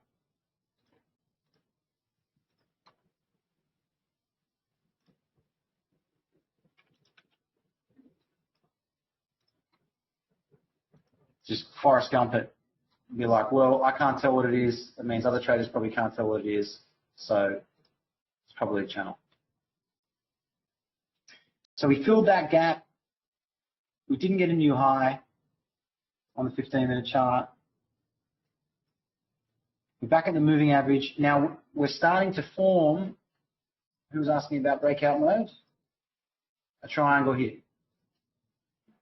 If bears have got to stop up here, they're still short. If bulls have got to stop down here, they're still long. Now this was where I was constantly trying to enter a swing and I was wondering why I couldn't swing trade, right? This is where someone has to lose. Is it a low one with bar 15? A low one. Oh yeah, well we've got a small bear spike here, bear micro channel. We've got a pullback. If this is a bear bar, I'm not going to sell the low one in a trading range. I'm looking to sell a low too high or buy a high too low. Is that right? I think I got that round the right. Hi Ari, welcome to the stream. So yeah, we've triggered it if we go below it. And that's good because then you're practicing seeing that pattern, but you're also practicing seeing the one before it. In the trading range, what are we doing? We're making noise. No. We are scalping for very small amounts of points. We are scalping back to the moving average, or we're just having a cup of tea, waiting for a breakout. So this is a channel, spike and channel, and we've got distance to the moving average, which means even if the bears plunge the price down here, on the high time frame, we're probably going to find buyers. And if you've ever traded a small pullback trend, that's why you can't get in. Because then where you're putting your limit order is where it's not going to go to, because everyone else would just love it to go there. Right? All the bulls would love it to go there, which means the bears are not going to hold a position down there. Right? And it forces you to trace, forces you to buy above weird-looking bull dojis. And you say, no, Al says don't buy above a bull doji. And then 10 points later, you're like, man, that's confusing. Because the context said that's what you need to do. Both sides suck. So, bad idea is to just zoom in and decide, oh, mate, there's heaps of room here on the 2-minute chart. You're going to scalp this chart, but it's going to break out on the 5-minute and the 15-minute and the 60-minute, and all these 1-2 point targets are not going to be able to cover that loss. This is another thing you can do in a channel, or it's another thing I like to do in a channel, whether you guys choose to or not. I buy in the high of the channel knowing that I'm doing that. So that's the first thing. I'm not expecting this to rocket up. If it does, happy days, I'm a genius. I managed to time it perfectly. No, it's a surprise. So I can add on later. But you buy small, and then you're really waiting for the pullback into the lowest third of the range to swing that second position up to where you entered first. So it takes off, happy days, you're waiting for a pullback to add to your full size. You're more expecting, well, I bought a good bull bar. If we pull back, I'll get a chance to take that second position. Knowing that if that fails and we break below this, so we do this, oh, where's my path one? Here we go, this one. We break below, that this becomes super high probability. Oh, Ivy, how many legs in a channel? Yeah, it's, so there's usually 3 legs in a channel. Sometimes you get 4. So here the count could be 4. And that's why Al says 80% of reversals fail in a trend, 80% of breakouts fail in a trading range. So once you start to get 4 or 5 legs in a trading range, so reversal 1, 2, 3, 4, 5, and then we shrink into the triangle, and then we break out. So we're in a trend, it collapses 1, 2, 3, 4, 5.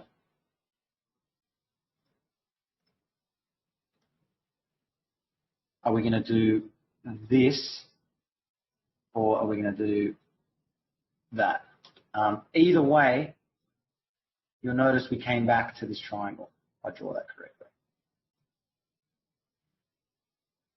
So that means if we break out of a triangle, we're probably going to come back to that apex. I actually put some graphs together of my previous performance just to show you how bad I was to begin with. I'm going to pause the screen and try and pull these up. Just give me a second. This is, should be pretty funny.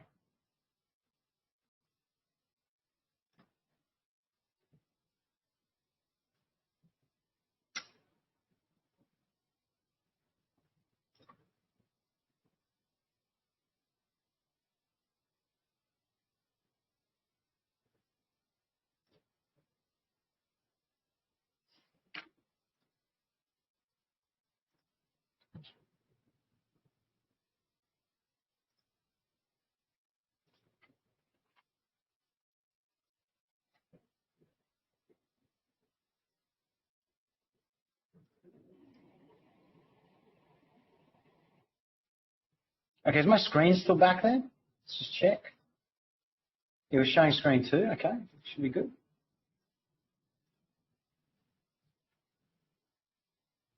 Oh yeah, man, funny. Yeah, hindsight, exactly. Mate, at the time I was crying. Have a go at this. Guess what that line is?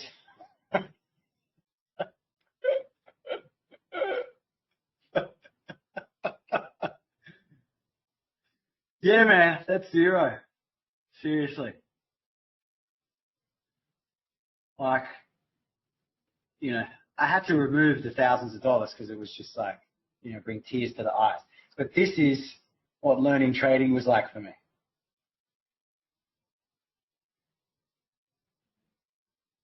Is each point a day? No, no, no. This is a quarter, man. A quarter. Big loser. Big, big loser. Seriously. But I had moments of clarity.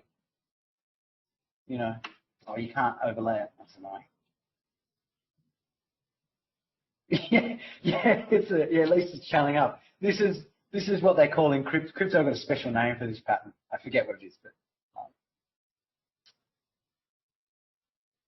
yeah, just absolutely hopeless. But you can see here I have absolutely no, you know what I mean. I'm scaling into Nasdaq. I have no idea how to trade Nasdaq. Trading everything. I'm doing forex. I'm just doing everything. And then so I'm Eurocefs. Just no idea. And then I'd read Al's books, but it was too difficult, too complicated. So I did a whole bunch of other courses.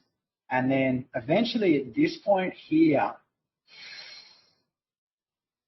somewhere here we change, right?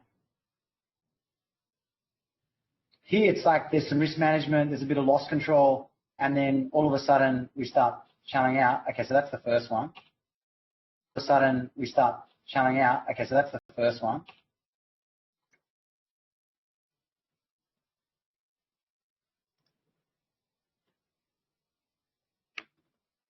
Okay, let's get this one. Anyway, I don't know if you guys find this funny. I find it pretty fun. Or at least it's funny for me now. So if we zoom in to the back part of that chart, this is my weekly basis. So mostly losing weeks, big losing weeks, and you can see the real problem, which is I've got this psychological cap on my profit. I can't seem to make more than that, but I'm super comfortable losing, 3 or 4 times that. Okay, so that's a big problem. You need to stop doing that. And then I start to get more consistent.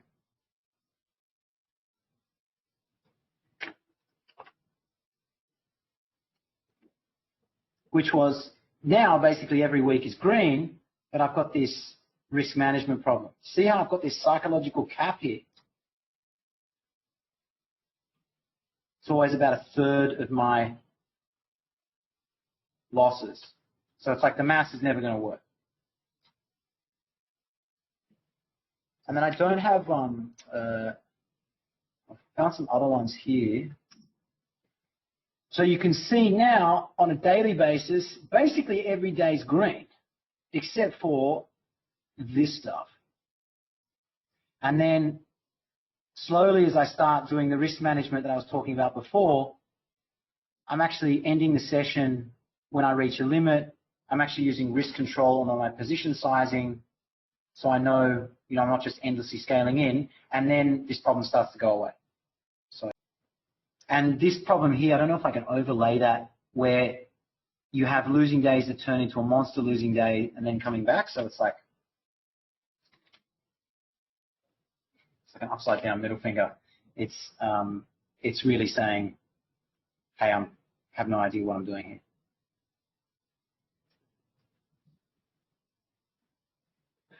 Tilt days, no, that became my focus for many, many months.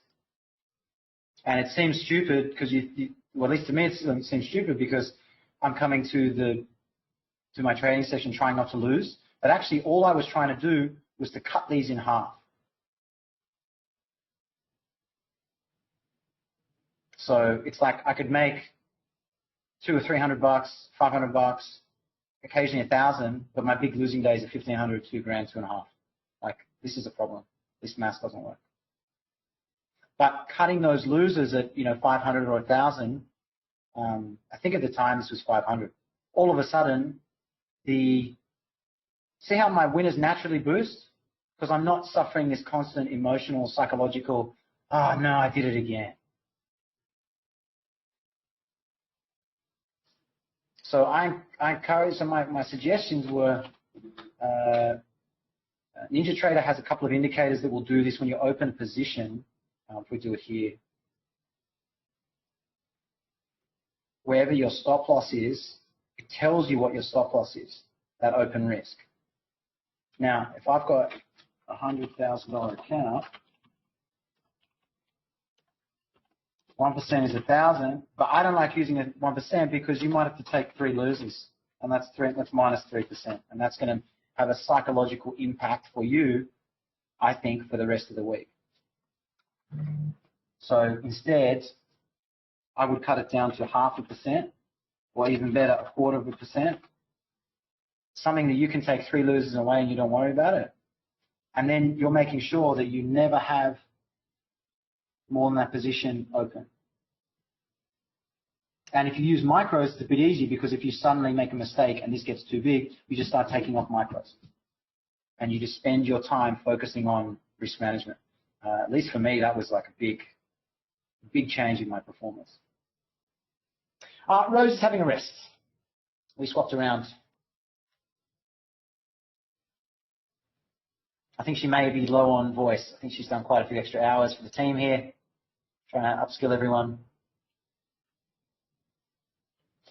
Why is it so hard to hold a winner? Yeah, it's tough. It's really easy to crystal ball this and constantly give reasons for why it's had enough.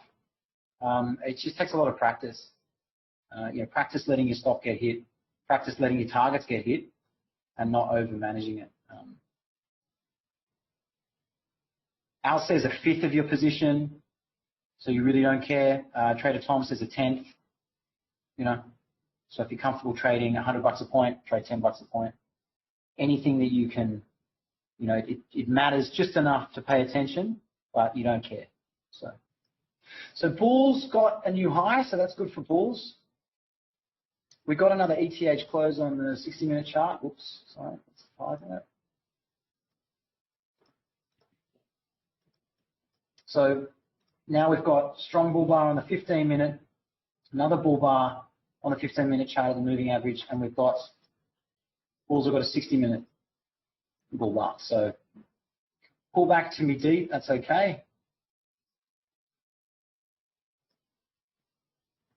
We haven't got the breakout and follow through of this range, but it looks like we're just kind of going to drift slowly. So you don't buy above something up here and then be uncomfortable with it coming back to the moving average, because you can be just guaranteed that we're going to come back to that.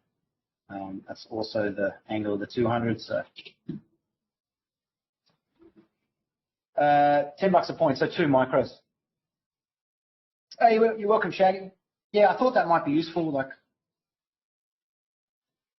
some of the emotions came up when I put it together, like good, bad, hysterical laughter. Like I almost had the same chest compression that I would get preparing my results at the end of the week or month, because I knew they would suck. But I thought, nah, a professional trader would do this. It would, you know, look at stats, you know. So we've had 18 bars, so we know this range is likely to dump, right? 37 points, that's half to a third of a recent day's range. Bulls would like it to be doubling up. Bears would like it to double down, of course. At the moment, no one's super committed buying breakouts. Here, everyone's sold where the stops were. So that's the high of the bear bar. They get out of longs. Sorry, that's the low of the bull bar there. They run stops, they get out. But the bulls have got a slight bonus here, call it a bonus. So they've got a higher low. They've got a higher high. They need this to do more. Hey, Shaggy, can you explain that again? Why am I doubling down and clicking buy after an obvious sell? The trade journaling is super important. Like, yes, if you want to fix mistakes, I think.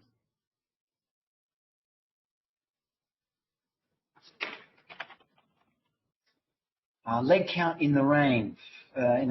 First leg down, ends bar 60. Yep. Oh, you're counting the down legs. Okay, so we're counting up legs, and then that breaks this trend line. So this is the $64 million question. Is that leg 1, that leg 2, two-legged pullback, leg 3? That's how I count those legs. So I ignore this break. Al will often count this one. This is the start. 1, 2, 3, 4. The result is still the same. We're not looking to sell below anything in this last leg. This is limit order stuff, if that makes sense. But I would, in that example, I would look at the moving average and be biased towards buying. So you're waiting for the leg count of the bears so you can get long, as opposed to the leg count of the bears for you to get short, if that makes sense. So, okay, so good bull bar, high in the top of a range, definite close above yesterday. Let me just put that back on. Definite close above yesterday. Let me just put that back on.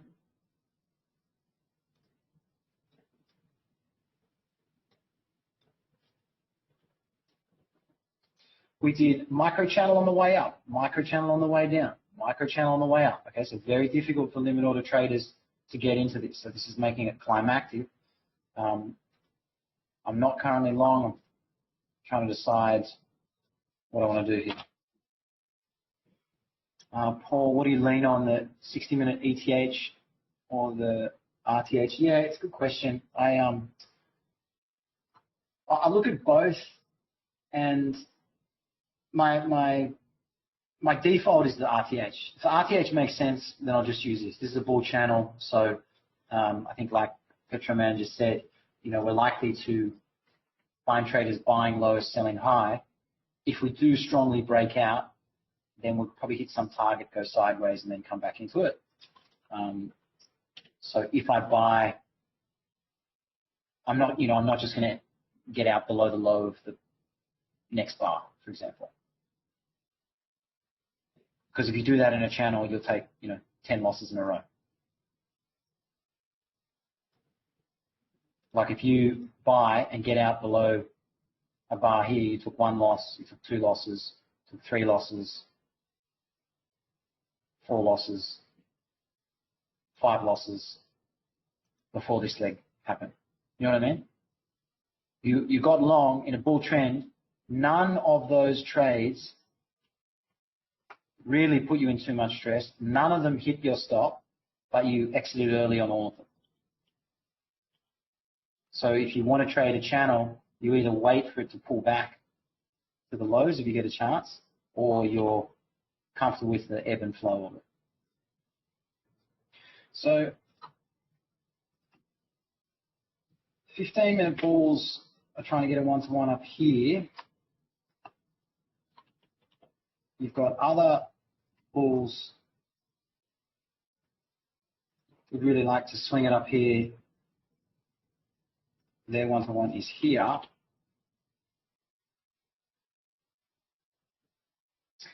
Yeah, that's what I'm thinking of doing on the pullback. If I wasn't so busy showing my terrible equity curve results, this was the triangle, and there were possible buy signals there, but I was mucking around. Sorry for that, team. So some traders will buy up here and they'll look to scale in. Oops, moved it. 50% of the way to their stop, or keep some ammo to buy down here, because they don't want to miss on the breakout if we go up, but they're okay with the channel coming back to the moving average. And that's perfectly fine to do as long as the size is small enough to allow you to do that. But because we're above both moving averages, we're probably going to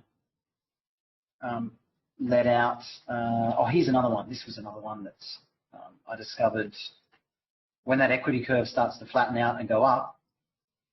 This is the highest possible bull entry up here, right? This is the highest possible entry. So at some point, you're going to take the highest, but it doesn't actually happen as often as you think. You know what I mean? You buy this bar here, it goes above, you're okay. But someone bought this. In a bull trend, what Al says is, even if you buy the highest tick, the chances of you getting our break even are very, very high, 80%. I actually did a bit of research on it, and I sent him a message, and I was like, I actually think it's much higher than 80%, and he's like, yeah, it's definitely higher than 80%. But he's like, I can't publish a figure higher than 80% because people will just say it's not correct. But he's like, a trader that uses this style will discover that it's better than 80%. So either you take it with a way to scale in, and if 21, 22 are both bear bars, you say, okay, I've got stopped out, look for a measured move down. Or you don't take that, and then you take the scale-ins back to it, and that becomes your target. And that's what we did yesterday. So if you look where the start of that whole spike is, and imagine the worst thing that can happen to this is it forms a trading range, and we get to the low third of that trading range, or 50% of that trading range. Just change that. Look at that, to the tick, ladies and gentlemen. Crazy, right? Crazy, crazy accurate. So this is the alternative. Buy it, put your stop, rely on it, be comfortable, or trading that way. It reduces a lot of stress, particularly in a channel. So bulls above 18 get filled, they're happy on 19, they're thinking, 20, it's okay. And so what's going to happen when they get back up to their price? Well, bears haven't done too much yet. If you're a bear and there's 1, 2, 3, 4, 5, 6 bull bars, do you really want to sell below that bar? Probably not. So the scalper at the moving average down here is trading back to it. The bull scalper is going for their stop. This is quite a fun way to trade. So if I take a low probability sell, my stop's probably going to get hit, which means there's a high probability long going for your stop. And so scalpers use that maths.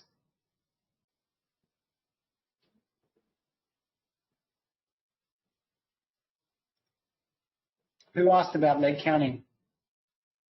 Tell me the leg count on the 60-minute chart. What do you think?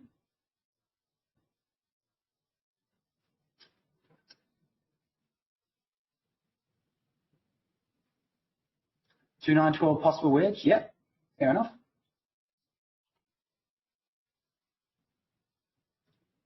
I like that the bulls have done this.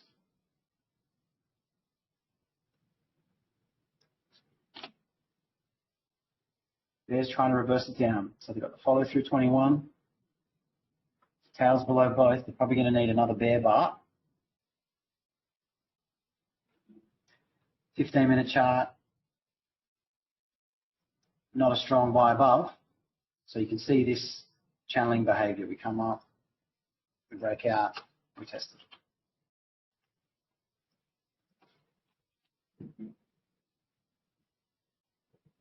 What do we think the leg count is over here? Bit of pop quiz.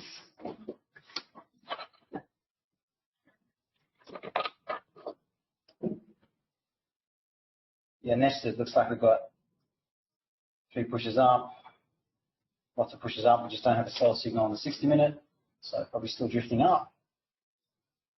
15 to 29. So we went below the low of the bar here, so that's definitely one finished. We went below the low of the bar in here, so that's 2. So we're probably on leg 3 on the 60-minute chart. Do we agree? If it's a third leg or a possible third leg, I would usually ignore any kind of scaling in, just in case, you know, all my bull friends decide to abandon early. 15 to 20. Yeah, because we've got an inside bar there. So 1, 2, and then a couple legs sideways. This could be leg 3. So will the bulls get out back at that entry above that bull bar? Will they hold?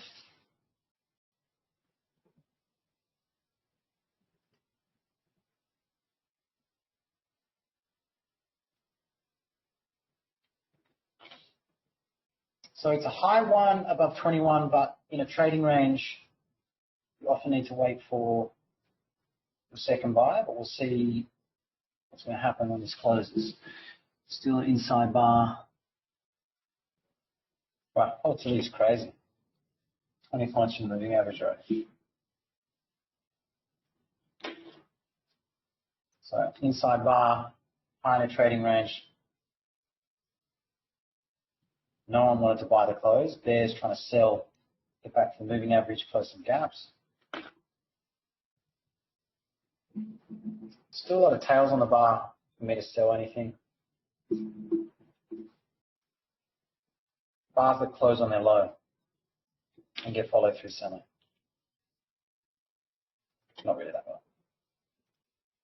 So if you're long, I think you've got a choice here. You've got a get out below a bear bar. Some bulls might buy below their last bull bar and take a chance. Looks like some bulls have their stops there. or you just rely on your stop, wait for it to get to the moving average and see if you can buy more. Other bulls will buy and buy below, try and get back to the break even. I'm still flat. I just don't want such a heavy position up here. I prefer to have my heavy position around the moving average, around a gap, you know, somewhere where the bears failed. That's what I prefer to be. That's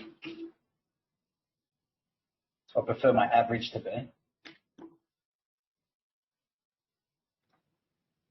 What a lot of traders do is they'll scale in a lot up here, but then they're not ready to scale, you know, that many contracts again down another time.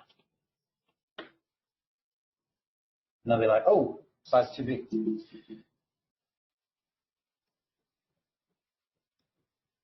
On a faster chart, we've got a spike, and that's a test of the channel.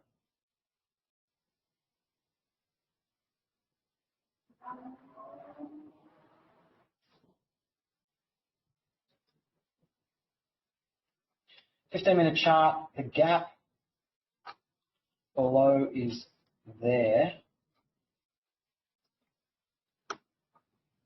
That might be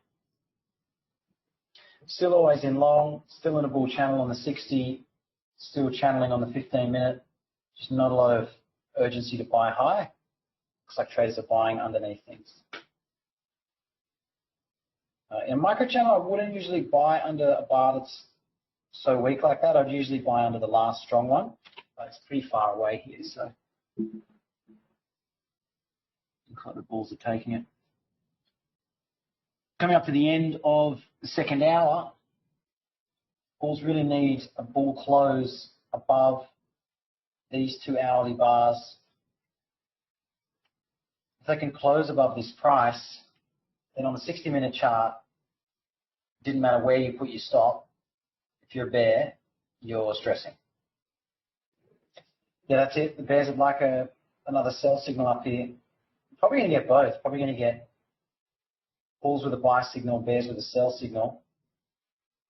And if we're going to collapse back into this range, but we never really got the 2 closes above.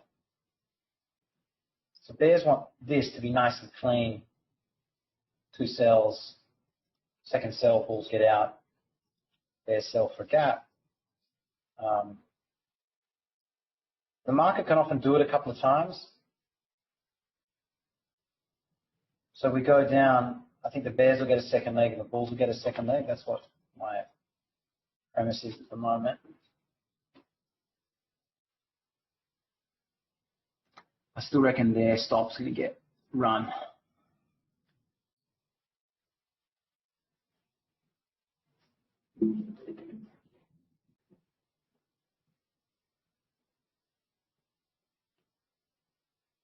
Are there 2 open body gaps? Oh, yes, good man. Thank you very much. This is now 4 or 5 bars. Let's see, if I'm long up there and I'm not comfortable with a wide stop, I'll probably just get out below a bear bar and then just sit, you just take the 1 bar loss and just wait for another signal. This is starting to look more like breakout mode as well. So my premise, if I was high here, is we're doing a strong breakout and then it's not doing that, so you just get out and then you just wait for the next trade. The alternative is you take a big loss down here and you miss out on the next move, either a move up or move down. So bears are selling above a bear bar, so that's not good for those bulls. Because if I'm a bear and I think we're getting back up there, why wouldn't I just put my sell order up here? 2 ticks under where I think they're going to get out. Okay, so those bulls are getting out.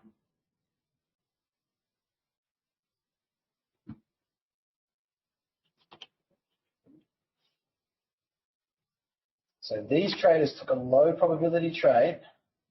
And they need 2 to 1s. It's probably down there. Let's just use the close. 2 to 1s. It's probably down there. Let's just use the close.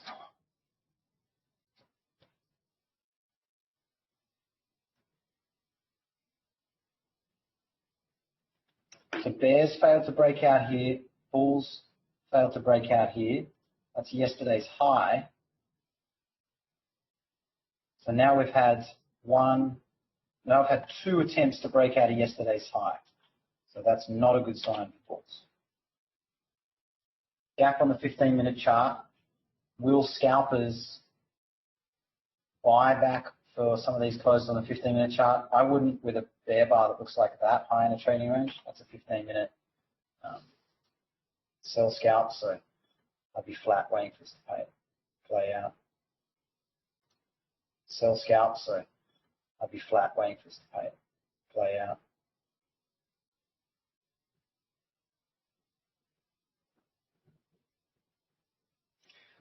Bear's got 2 legs.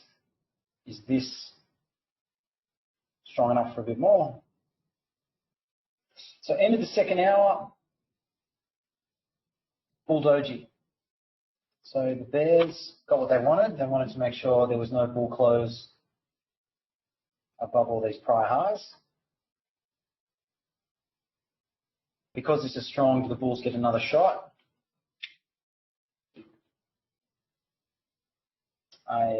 I need to see something pretty strong to buy up here. So traders, the board there buying at 50%.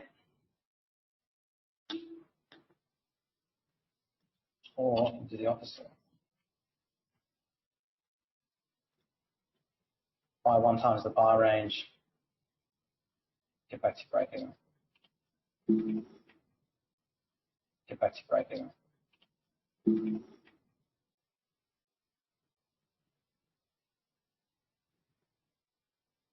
Oh, Jay, good question. When you determined the bulls have given up and now we're trending. So those 2 are not synonymous. That's the tricky bit. Bulls giving up does not mean we're in a bear trend. Bulls giving up mean we're back into trading range. So the bulls that tried to buy a breakout got disappointed, got out. The bulls that bought it like a channel who are buying here and they're expecting to scale in 1 times or 2 times, like I said earlier, they're perfectly happy with the price being backing down here. They've got no problem with it because they're only on a small size, so they need more entries. But they're back at their average price. To get a bear trend here, we need to break a swing low. Is that the swing low? I think that's minor. I think bears need to do much more work. You get this a lot in a broad channel. It's like everyone gets exhausted before they do what they need to do. Like, here's a good example. Bears did all the work they could, but just couldn't cover that distance. Everyone's on 2 to 1s, 3 to 1s, 4 to 1s. There's just, like, no one can hold anymore. It's just such low probability.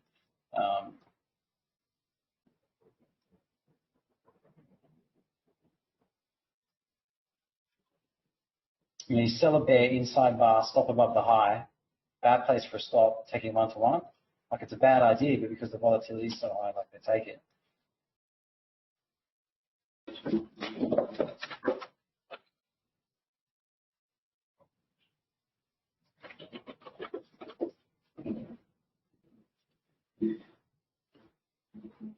So in this leg, we never got to that low third. We basically got to a 50% pullback. So the bulls see this as, well, we're in a channel, 50% pullback, that's a buy zone. Bears give up there, it's a target. Bears really wanted to get it further down. Here, the bears got it down into that lower third. But here, it's not quite as bearish as they need it to be. They're hoping all these bulls that bought here, bought lower, are going to get out of their break even. That's fair. Traders bought this gap, so bears sell towards it. Some bulls will buy there. Towards it, some bulls will buy there.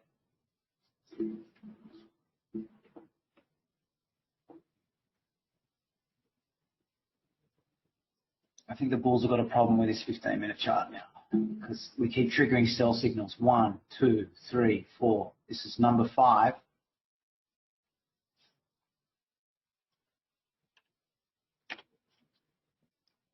Yeah, so some bulls won't buy there, some will just buy lower.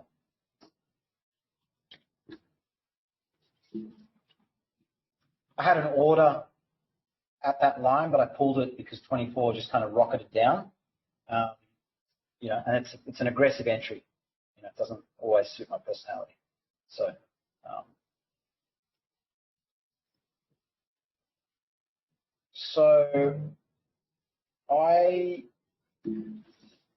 I don't really use the term fix a trade for myself personally, but I know what you mean. I know the other presenters talk about it, and I think I've heard Al talk about it as well. For myself, like I have a premise for my trade, and I've got an expectation for what needs to happen, and I'm just judging that expectation. So if I buy here because it's a channel, then I don't really care about all these bear bars. I'm buying here, I'm buying lower, that's no problem.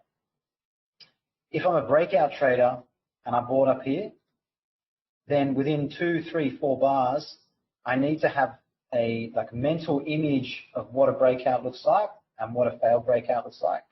And then if I don't get that, I'm out. Because a breakout trader is taking the breakout, they've got a high probability of the second leg, and that means they've got to minimize those losses. Because if you're taking breakout trades, by definition, you've got a wide stop. So you're not going to let that stop get hit. Does that bit make sense so far? If I'm taking second entries low in a trading range, my stop is tiny.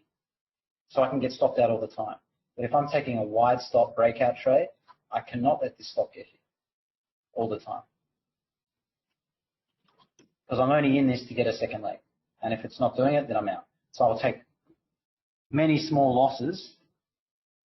But then when I get that first breakout trade, I've got leg 1, I've got leg 2, I'll get leg 3. So I'm swinging and scalping, and so my probability is going to fix that equation.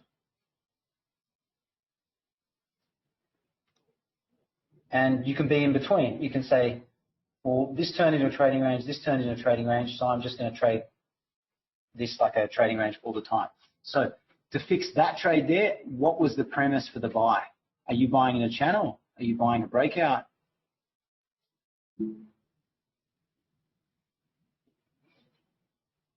It's leg 3, and it's a tight trading range on a high time frame. So pullbacks are deep. So any fixing of a late leg trade needs to be like it's a trading range, like down here. I don't think many traders can sit through it.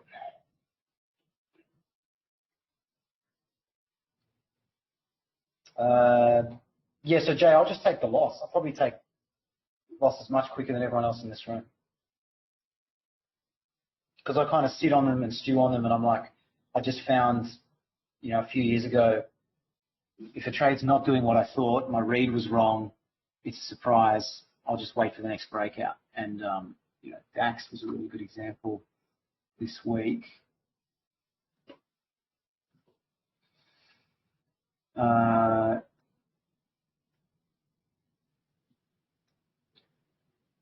You know, so you're trying to get a swing, it reverses, you get out, then you've got a buy signal, it's not great, you've got a buy signal, you take it, it runs up, you get a profit, it reverses, okay, we're in a channel.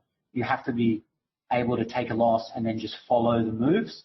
But if you follow these moves, you're going to make a lot more money following the breakouts and getting second leg trades than sitting through the pullbacks. So that doesn't suit my personality to sit through this. So I just pick an always in direction, and then I just follow that. And if I think the always in direction has changed, and it's definitely changed, it's very clear, then I just follow that one. I don't scale in, don't fix it, don't worry about it. How do I decide I'm done for the day? Usually when I'm feeling good. I leave when I feel good. I've learned not to stay around for another 3 hours to fix things because I made a mistake, because I wasn't concentrating. Now the range is smaller, the setups are weaker, it's much more difficult. So, yeah, that suits me, especially on a Friday.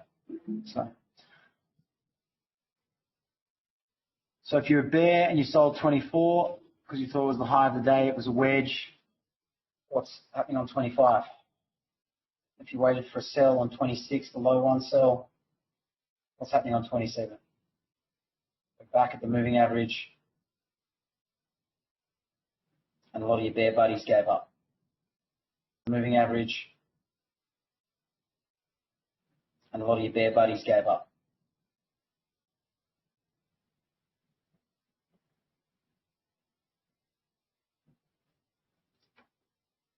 So even though the bear's getting really good signal bars on the 15-minute chart, it's very difficult for them to make cash here.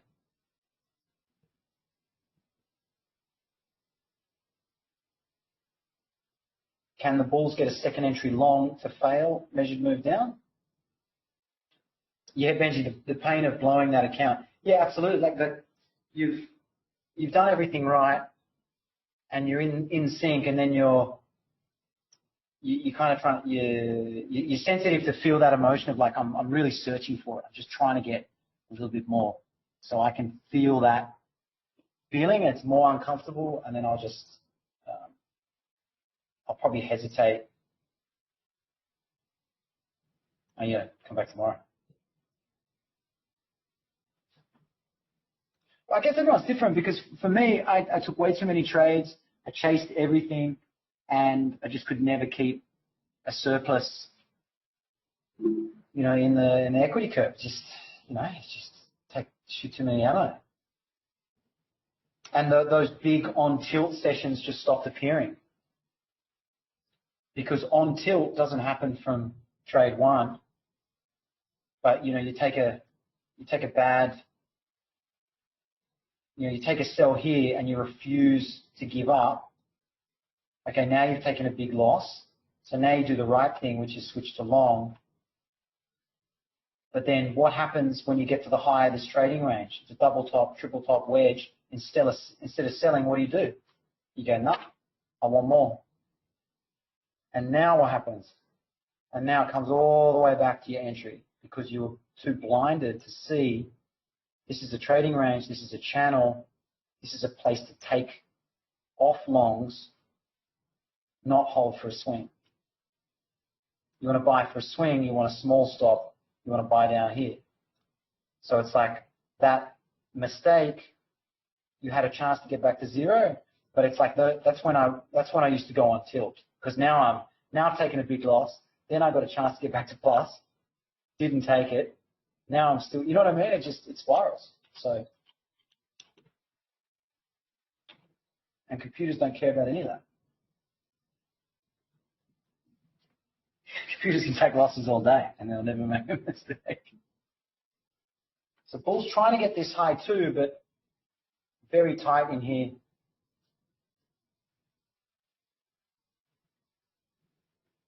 I think probably better to wait for us to go above a bear bar. Maybe that one, and trap some bears in. At the moment, if bears lost any money, you sell there, sell high, you're okay. You sell here, you sell more at the high, you're okay. Yeah, so you take the lowest sell above any of those highs. So, no one's trapped. How else have people gotten rid of those big on tilt, big losing days? So my journey was to cut them in half and then in half again. And the discipline to just switch the terminal off, not trade a different account, not go on demo. You can watch the session, you can watch the live stream, but like that's the end of the game. And I like trading, so I want to play for as long as possible. Okay, no worries. At least you're switching account. I think that's the main thing. Because you've got to build, I think as well, like I have no integrity to my own plan. I would come up with a plan and then just get rid of it. So practicing, like this is my plan. I said I'd stop at losing $500. I lost $500 sometimes. Or 1,000, whatever the number is, doesn't matter. But all that matters is that was the rule and you followed it. And that builds confidence and self-esteem, I think. And then you you kind of expands.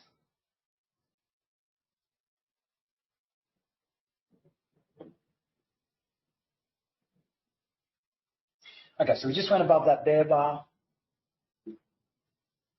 So if you're short here and you're holding for a big move down, you don't really want to start going above your signal bars and entry bars. I think there's no real rush in here. So for me, I have to learn what revenge training felt like. Yeah, Hammer, that's a good one. You can distinguish what that feeling is, and it's uncomfortable, and it's like, yeah, it's like a squeezing in the stomach. There's a whole physiology there that sucks, and it's never going to be the best state, you know. Well, if 28 closes on its high and closes above 26, then do I expect it just to rocket up? No. Do I expect it to find buyers above or find buyers below it? Yeah. Bears are going to sell to try and get out of this the same way the bulls here on 19 bought below to get out. So the question will be, where's your stop? I think the stop is still down here for the bulls, and the bears still got their stop up there. But because we're above both moving averages, I wouldn't be looking to sell. I'd just be expecting to go for bear stops. So I'd be more inclined to go for running the stop on 20. Oh, that's a good one. Get comfortable telling, yep, I lost today. Yeah. Yeah, and that being normal, you know what I mean? I mean, I only trade half sessions because I trade half Euro and then half US. So if we're in a triangle for 3 hours, like I'm probably going to make a mistake in there. But if I hang around to try and get the win, why wouldn't I just come back to the next session? So you're getting okay with that.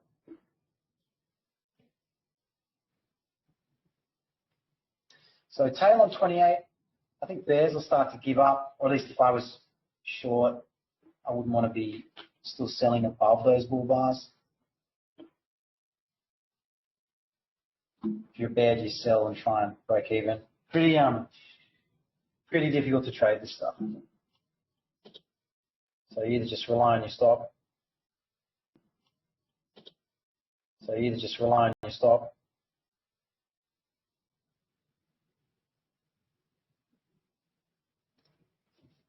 The 7, the Walmart. 7 got 1-to-1, and then bulls gave up. You could have bought 15, 1-to-1. Okay, so they bought above 14. Interesting. I would not buy above 14. That's interesting.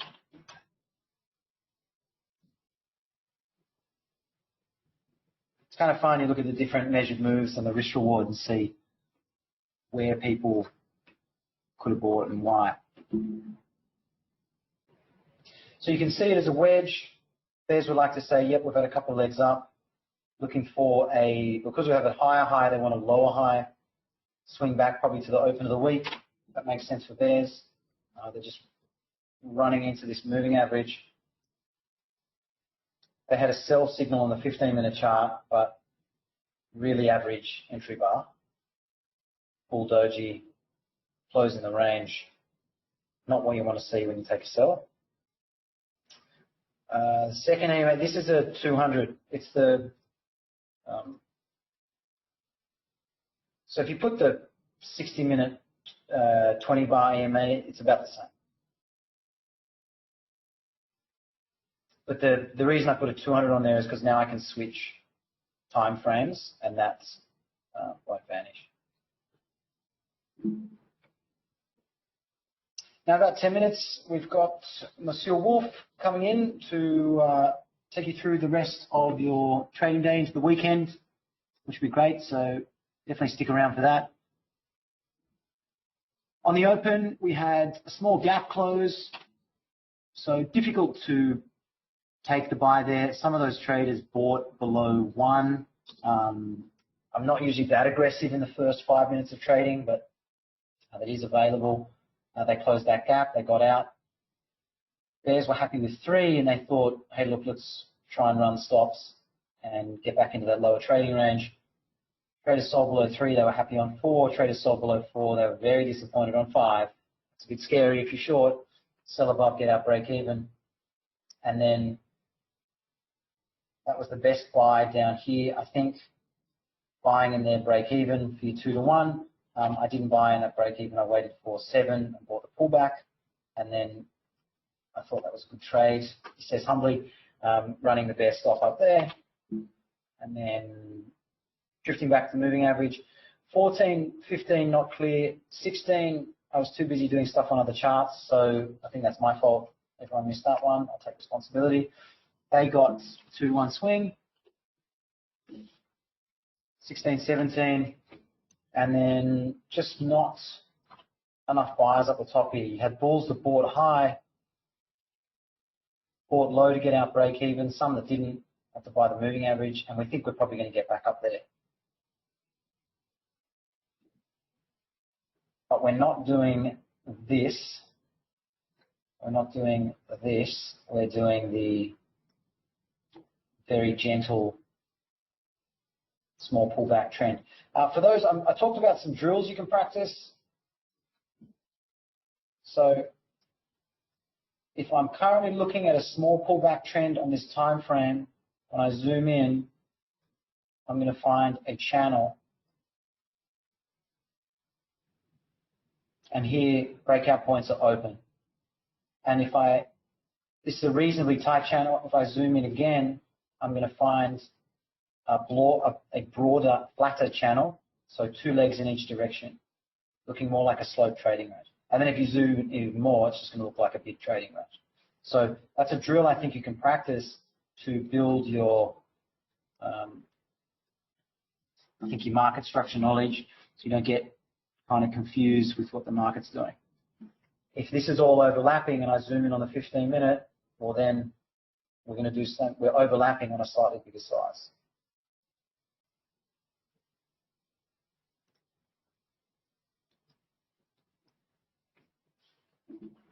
So disappointing 29. So bulls giving up. The bear's trying to sell below here. The bear's trying to sell below here.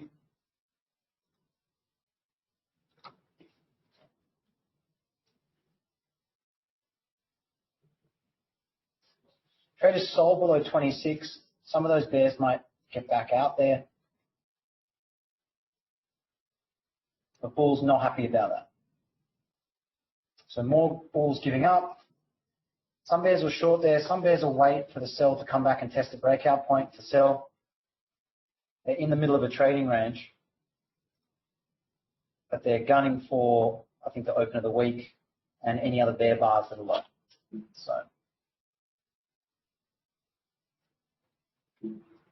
we've had a couple of good transition points. We had the bears disappointed, give up there. We had the bulls disappointed. They had a couple of tries, give up here. Probably end up back in the middle of the day.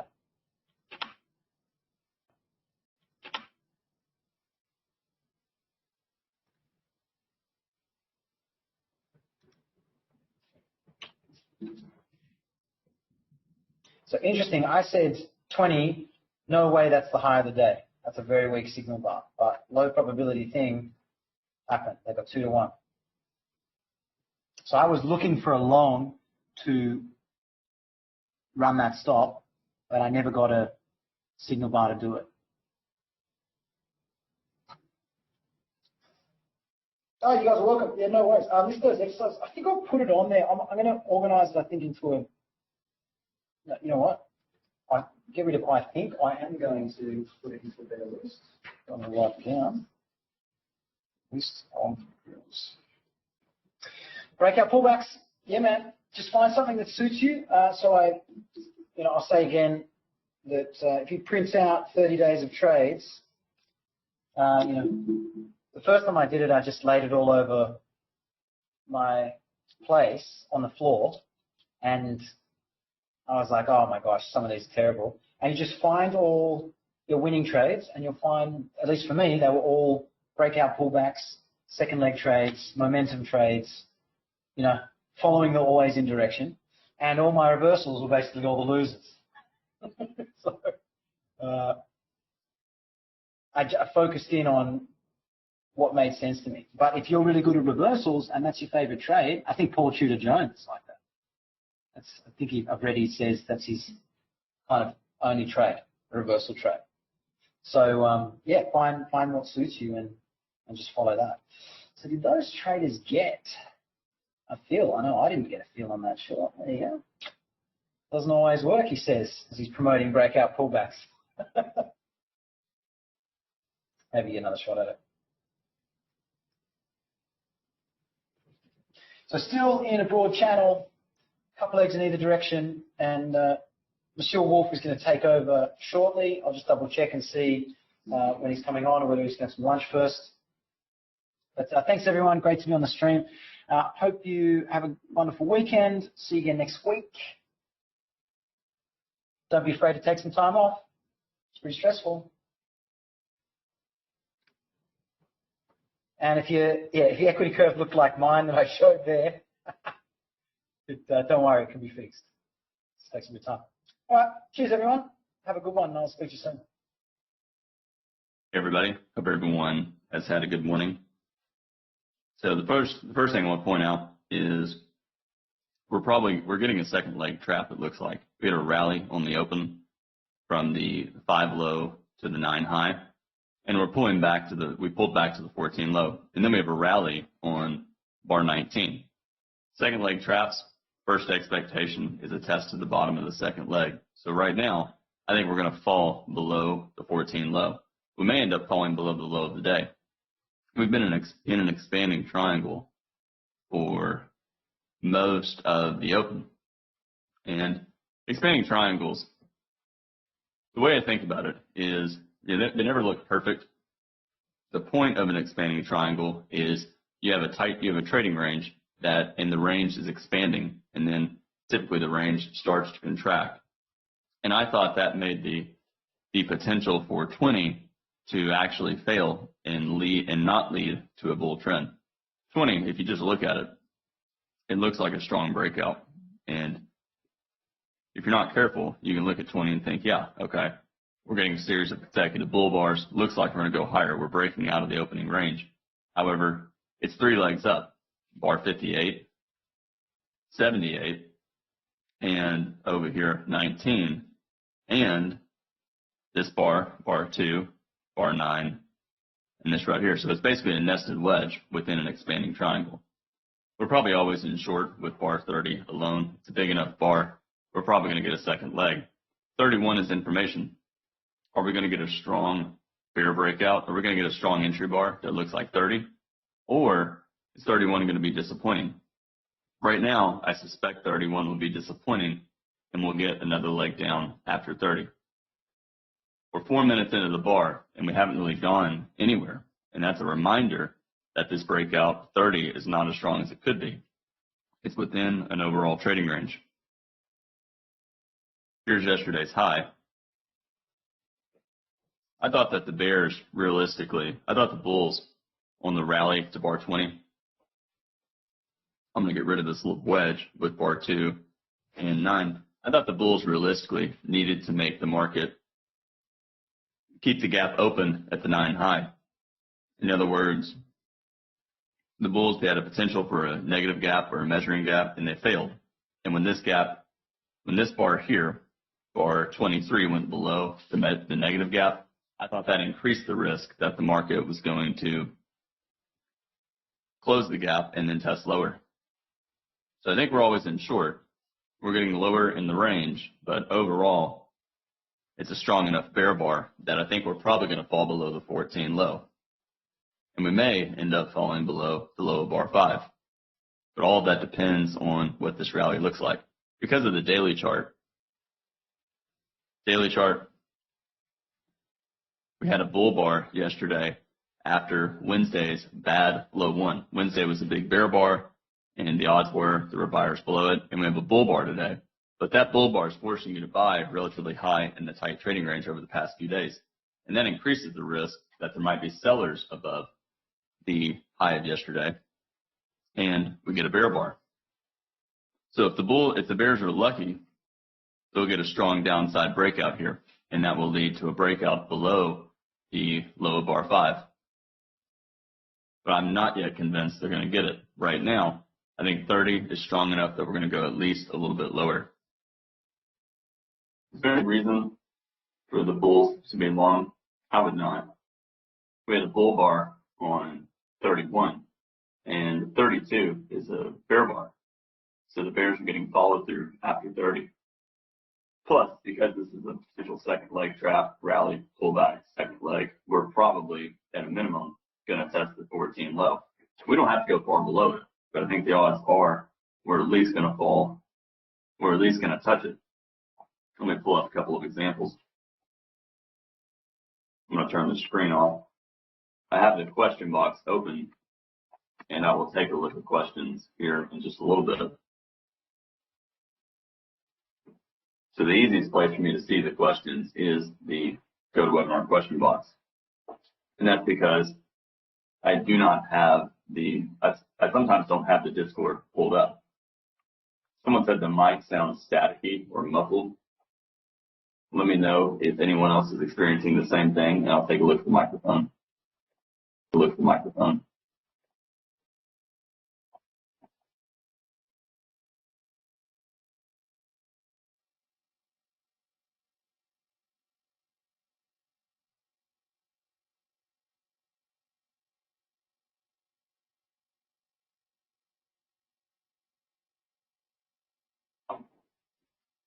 Yeah, I'll take a look at the microphone here in just a second. Looks like the settings were wrong. How does it sound now? Is it different? So now it should sound okay, great. The microphone setting was changed to the laptop, and that's why it was sounding muffled. You'll have some traders buying and scaling in lower, but right now, because of the gap, because of the 14 low, the red line being within reach, I suspect the market's probably going to get there. Open of the day, probably going to be a magnet for most of the day. So what's the one thing we know about today? We've spent 33 bars inside the range from yesterday's bar 50. So we're overall in a trading range. And until we get a clear downside breakout, the odds are the best, the bulls and the bears are going to get us sideways. Bears, they have 2 legs down, 27 or 25, a rally to 29, and then a second leg down 33. If the bears are going to get the downside breakout, they need to make the breakout stronger. Otherwise, traders like me and others will start buying back shorts, expecting the market to fail somewhere around the 14 low. Here's an example of a second leg trap, similar to today as far as it's an expanding triangle. We have a rally, pullback, second leg up. But the second leg is 3 legs here, 1, 2, 3. And whenever the market starts to go sideways after what could be a second leg trap in a trading range, you will have more and more traders selling out of longs because they know the risk is will fall below the second leg. And sometimes, because the market's in a trading range, you fall below the second leg here, right where the number 2 is. It fell below this higher low right here. It falls below it, goes sideways, and then rallies back up to the highs. That is a possibility, and that's why I'm saying unless we break far below the 14 low and ideally below the 5 low, we may simply test the 14 low, fall below it, and then test back up to the 18 high.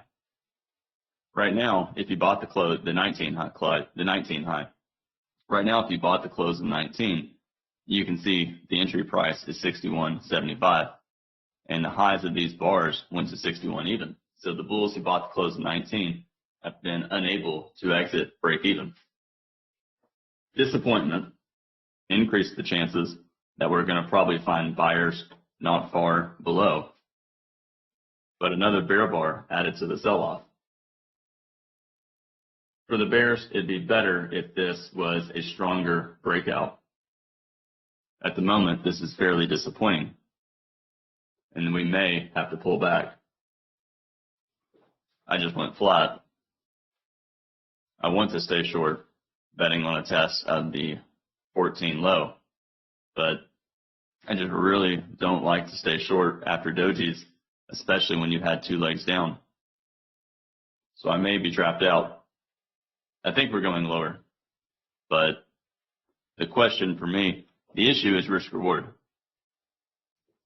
So here's if I'm short, my stop's up here. 1 times my risk takes me to the low of the day. And I don't know if we're going there. I think we may just end up selling off to near the open, the low of 14, and going sideways. And that makes me think that the risk for the bears is buyers deep pullback and then a second leg. I think it's reasonable to take partial profits here. Some traders will trail stop a couple of points above every bar, taking a chance we get the downside breakout. At the moment, I'm not willing to buy. It's a tight channel, basically a micro channel with the exception of 33, and we're probably going to get to the 14 low. The important thing to realize here is second leg traps typically lead to trading ranges. So here's an example. So bear channel, second leg trap, goes sideways, test the highs, but trading range. Leg 1, pull back leg 2, deep sell off, testing the lows. I think this might be more similar to today as far as the structure. We go sideways and then we rally back up. Here, this is different. We have a bull channel, sideways, big breakout, second leg trap, but breaking out of the overall range. And that's a reversal. It's a failed breakout of the prior day's high or this lower high. And that has a greater risk of getting reversal down as opposed to here. This is an overall trading range. And you can see we're right in the middle of the range, so there's less need for the market to go a lot lower or higher. It's fairly neutral. But if we start to get if we continue to get a series of bear bars, especially if we can get a strong downside breakout, I suspect buyers blow. One of the issues I think the bears are going to have here is just how tight the channel is. Here's a 60-minute chart. When's the last time the bears made money? Somewhere over here. It's really, since it's tight, you can see a 45-minute chart even. Bears are having a hard time making money, so they need a strong downside breakout, which means over here, even unless the bears get a strong breakout below the 5 low, it's probably going to remain mostly a trading range day. Bears buying back shorts, bulls getting a pullback. Is 36 the start of a reversal up? Probably not. The channel down is still tight, and even if we test the breakout point, the 25 low, I suspect there's sellers above. So realistically, I suspect we're going to go sideways here, and I still think we're probably going to get down to the 14 low. So I'm really not interested in buying yet. Bulls want a reversal after 2 legs down and a test back up to the 19 close, and they might get it. If this bar closes on its high, that may entice some bears to buy back their shorts. But I suspect sideways is more likely than straight up. Disappointing for the bears. So we may go more sideways here. As far as buying the close of 37, risk reward is a little bit challenging. You're buying in the middle, and we still may have to test down near the 36 close. So I don't know how many traders are going to be interested in buying the close of 37.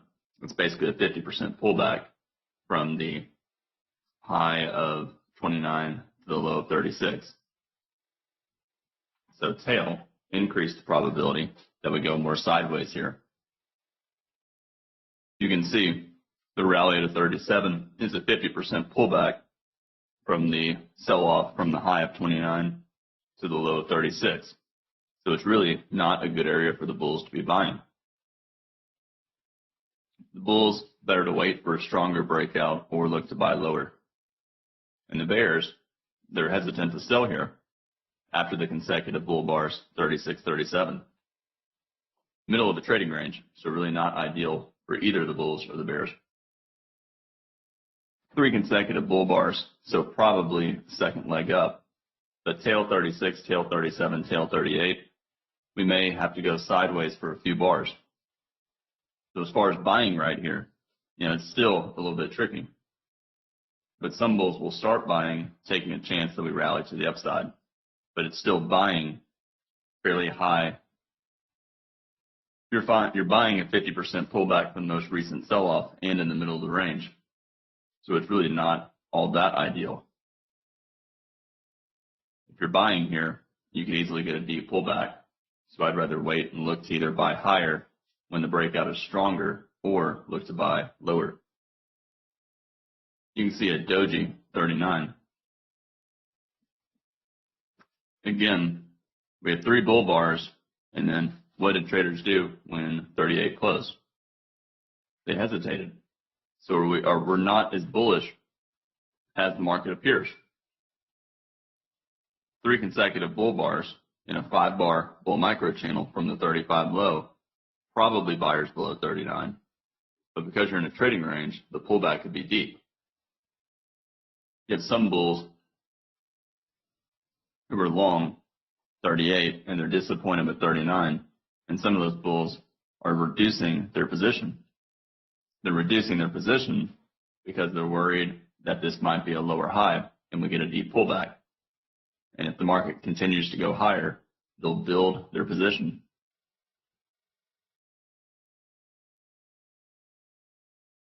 This is not an environment where traders want to be aggressive. And by aggressive, I mean trade full-size positions. This is an environment where traders trade full-size positions, 5, 6, 7. They're buying aggressively because the odds are it's going to go higher. This is an environment where traders sell aggressively all the way down full-size positions, and they scale more higher, knowing that you're going to go lower. That is the reason traders like trends. Here, this is not all that clear. Are we in a bull trend, bear trend, or trading range? Well, obviously we're in a trading range.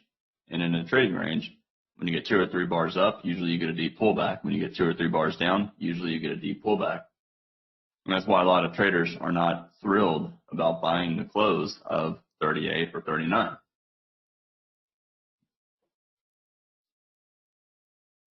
The other reason is it's really bad risk reward. That makes it challenging. If you're buying here, buying the close at 38, stop below 36, 1 times your risk is all the way up here at the high of the day, or near it. If you're selling the close of, or the high of 37, 1 times your risk is the low of 36, and that's reasonable. So I think it's a little bit, the math here is a little bit difficult to structure, as it typically is when the market is in a trading range, especially in the middle of a trading range. Generally, in the middle of the range, I'm really hesitant to do a lot of things. And the reason is middle of the ranges lead to sideways trading most of the time, with bad probabilities for both sides.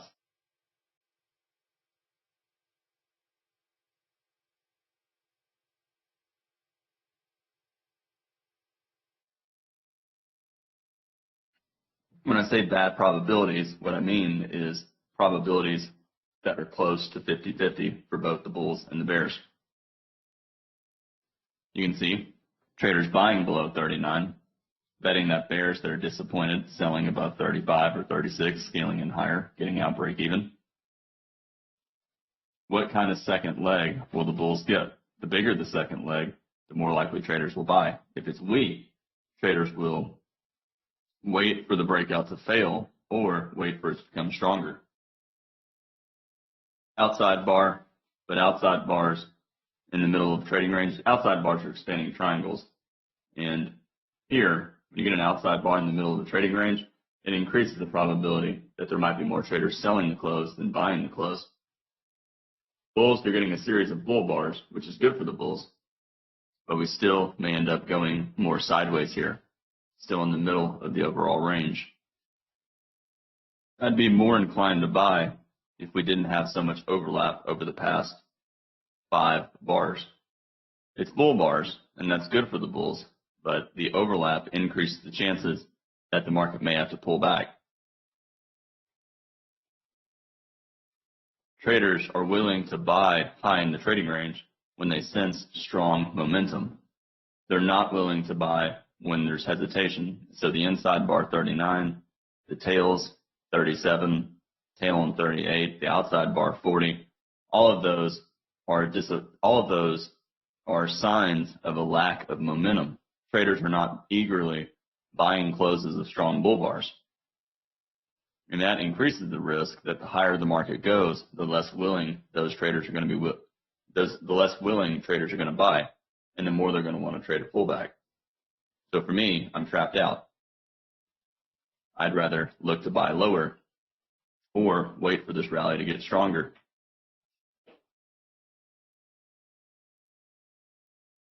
Too much risk that there's sellers not far above. So what do bears do? What do the bulls do if 41 is a bear bar? I think it's reasonable to exit longs if you get a bear bar. It'd be a second entry in the upper portion of the range. You can argue it's still in the middle, but really not ideal. Betting on strong breakouts in a trading range is a low probability thing to do. What traders are doing is fading. They see 30, and then they see it get weaker, 33, 34, 35. Bulls start buying. It's a second leg down with 27. They see the rally, 36, 37, 38. They see it get weaker, 39, 40. Traders start selling. Obviously, disappointing for the bulls. Whenever you get an outside bars are triangles. They're expanding triangles, which is a form of the trading range. In trading ranges, if you want to better understand the directional probability, in other words, what the probability is for the breakout up or down, you have to understand the bars to the left before the trading range. And that's why when you get an outside bar, it's really dependent upon the bars to the left. So we have a bear bar, 41, but middle of the range. Not a great buy below. And if you're selling it, you're taking a chance that the bears are going to get another lower high and a bear breakout below the 36 low. So fairly, overall, not great for either the bulls or the bears.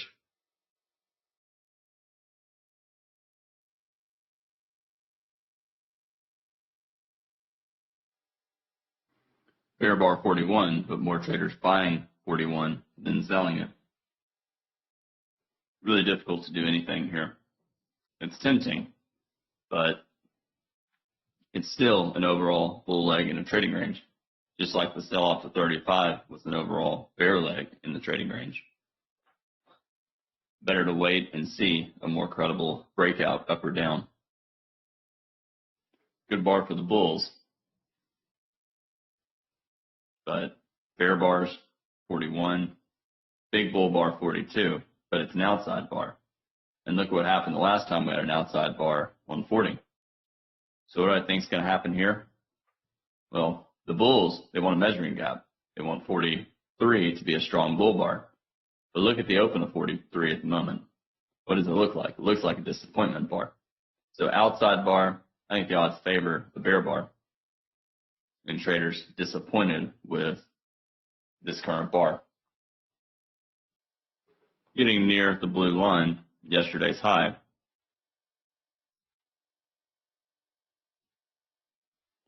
While the rally has been good for the bulls, it still looks like a leg in a trading range.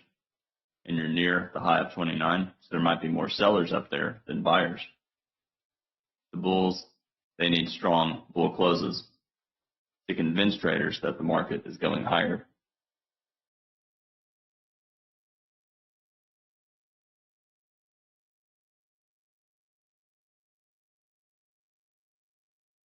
Tail on 43, that's a reminder that the bulls are not as strong as they could be.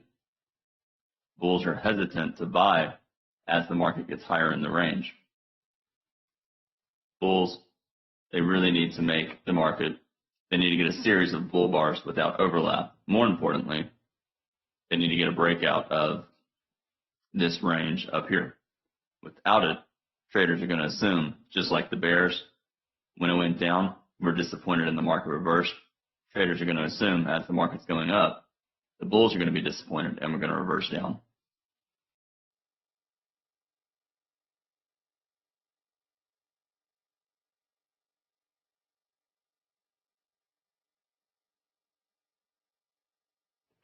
Just when the bulls start to get hopeful, 42, and the follow through 43, we start to see disappointment, 44.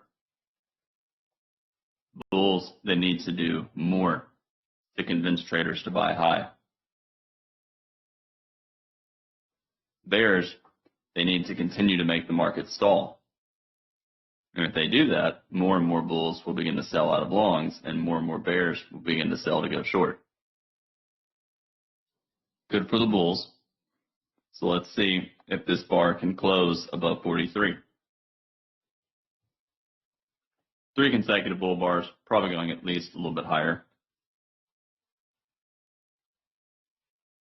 But high in the range.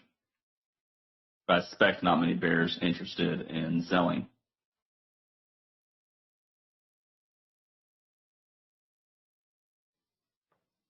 The problem for the bulls is you're right around the 19 close, where prior bulls were disappointed. So it's possible that we form a double top. While it's becoming always in long, it's not clearly by the close. You can buy, but you're buying high in a trading range. And if you get a bear bar closing on its low, you will have bulls, you'll have some bulls begin to buy to sell out of longs because the fact that it's high in the range. But so far, bulls doing a good job. Ideally, they need to do more here though.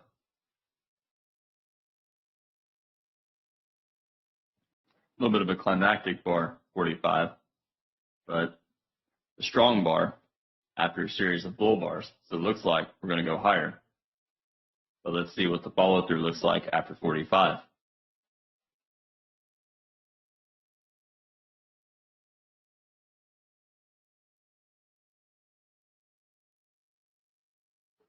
Good bar, but right at resistance, the high of the day, bar 20.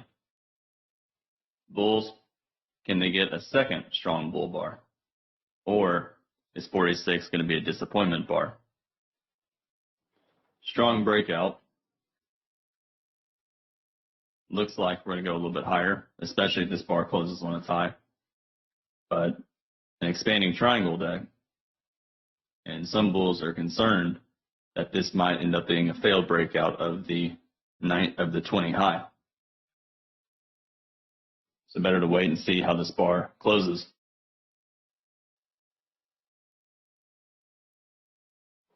Looks like we're going a little bit higher.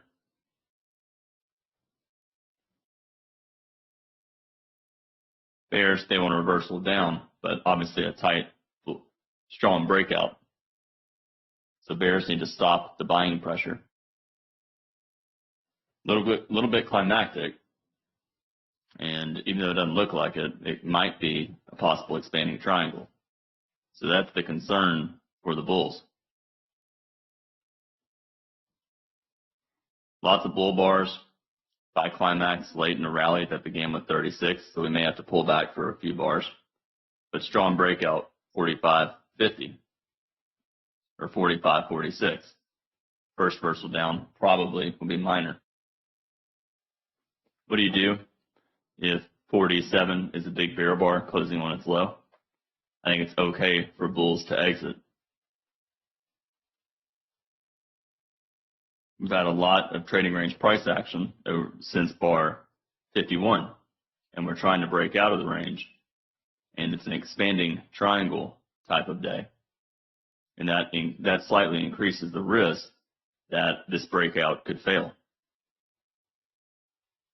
So that is the concern for the bulls.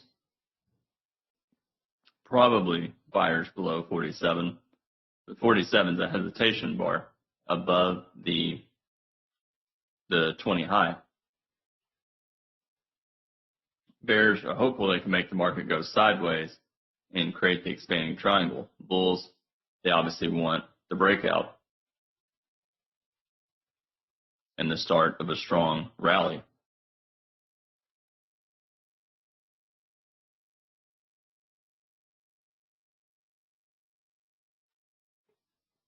Part of my concern is the risk of an expanding triangle.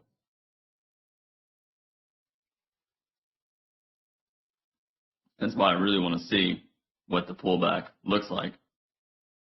I want to see what the bears can do. For the bulls, always in long. Some bulls will exit maybe an average bar range below 47, or they'll exit if the bears can make the market go sideways for at least a few bars. And bulls are hopeful that the high of 20 is a measuring gap and we get a measured move up.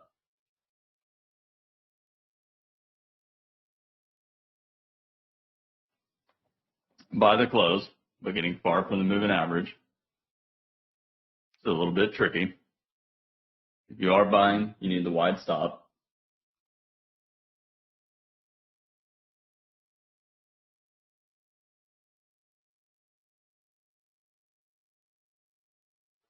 If we get a bear bar,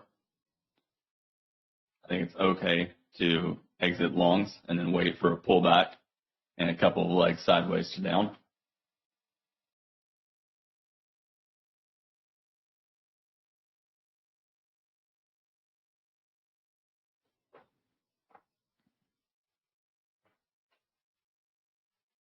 Strong breakout, always in long,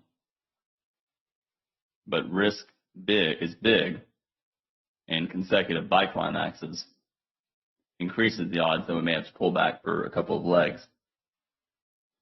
Bears, they want this to be a failed breakout of the overall range of the past couple of days. We have a big bull bar, and the bulls, they want to prevent the bears from getting a reversal bar. At the moment, looks like we're going to be mostly sideways to up. The bears, they really need to add to the selling pressure. Otherwise, without more selling pressure, the odds are we're going to continue to go higher.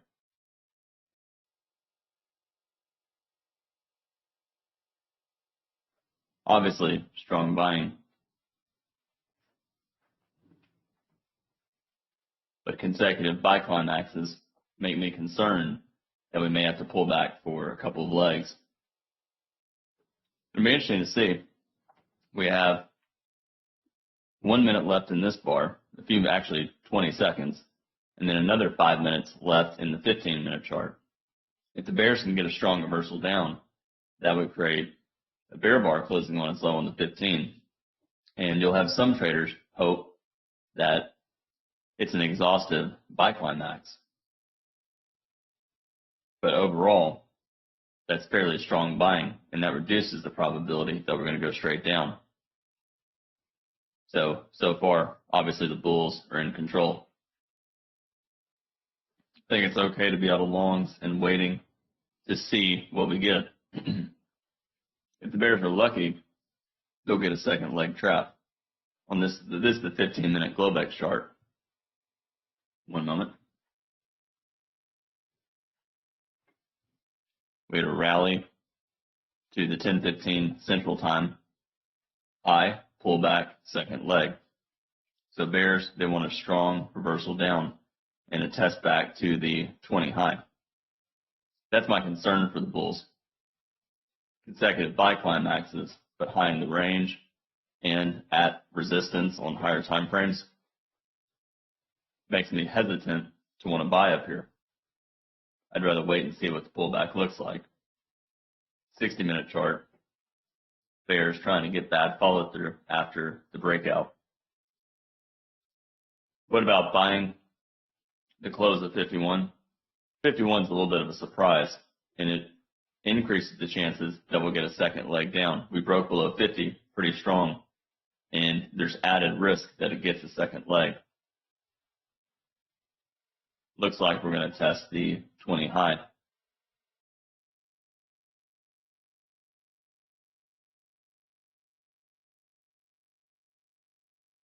you have some bulls, some bears who sold the 20 high and more higher, and they're using 51 to buy back their shorts.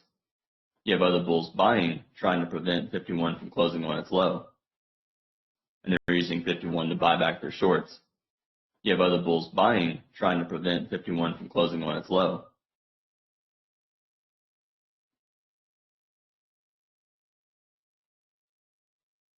So the bears, they're trying their best to get a strong downside breakout with strong bars closing on their lows. They want to trap the bulls buying the close of 48 or 49. 48 or 49.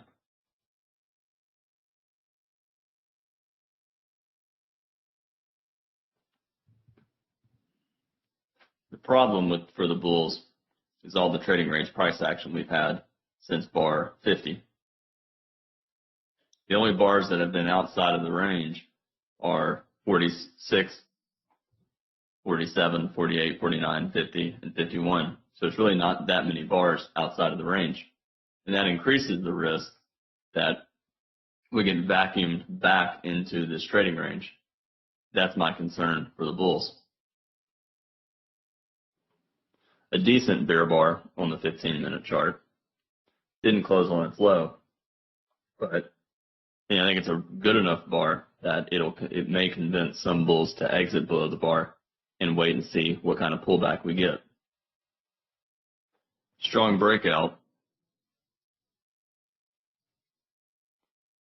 but that's the risk that this is the risk that the bears face, buying high in an expanding triangle.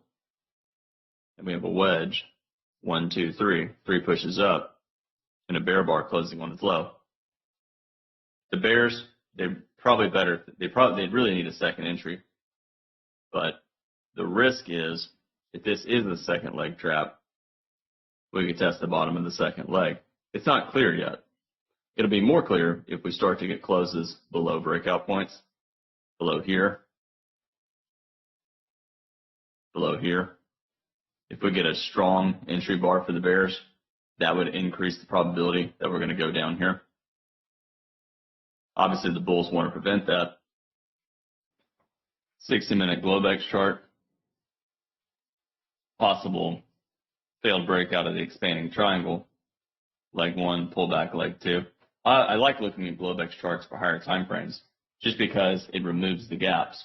You can obviously use either one, but I just find it easier because I don't have to think about the gaps being breakouts. 3 consecutive bear bars increase the risk that we get a second leg down. Bears, they still need to do more. But so far, bears are doing a good job. So what do the bears need to do?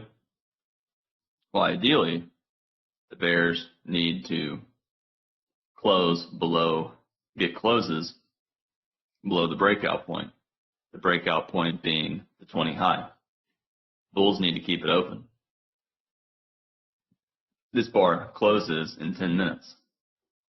And the more this sells off, the greater of the tail, the greater the tail we're going to have above the 60-minute hour. So the problem with buying in here is the risk of how deep the pullback could be.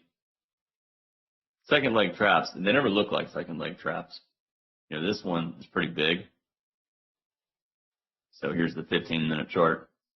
It does not look like a second leg trap. But if you think in terms of what we actually broke out of, it's not that, it's a breakout here, this bar, but then the market reversed down. Bulls, they need to prevent, they want to keep this gap open. They want to keep this gap open down here.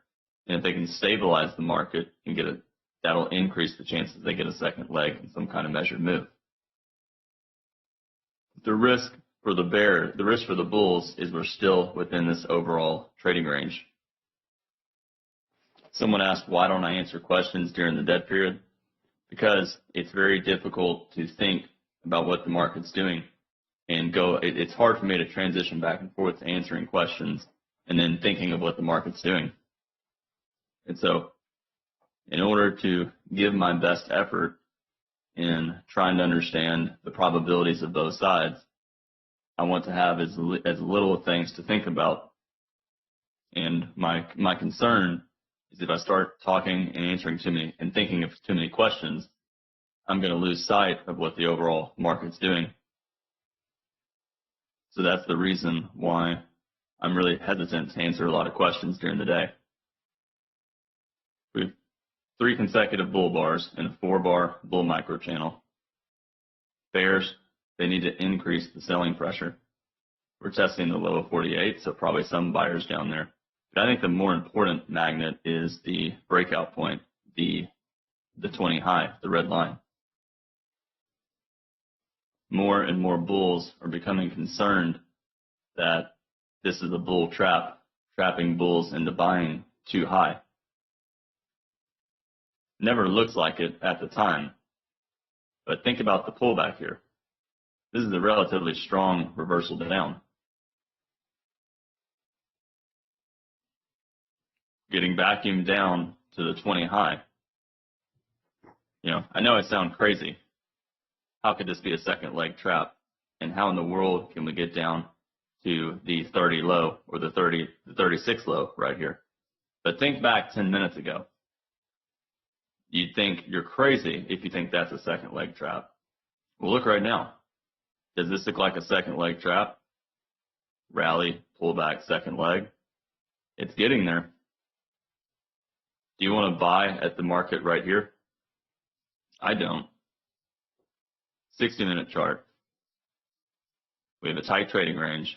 We broke to the upside, and we're getting a decent reversal. That is a problem for traders. And that increases the risk that we're going to go lower.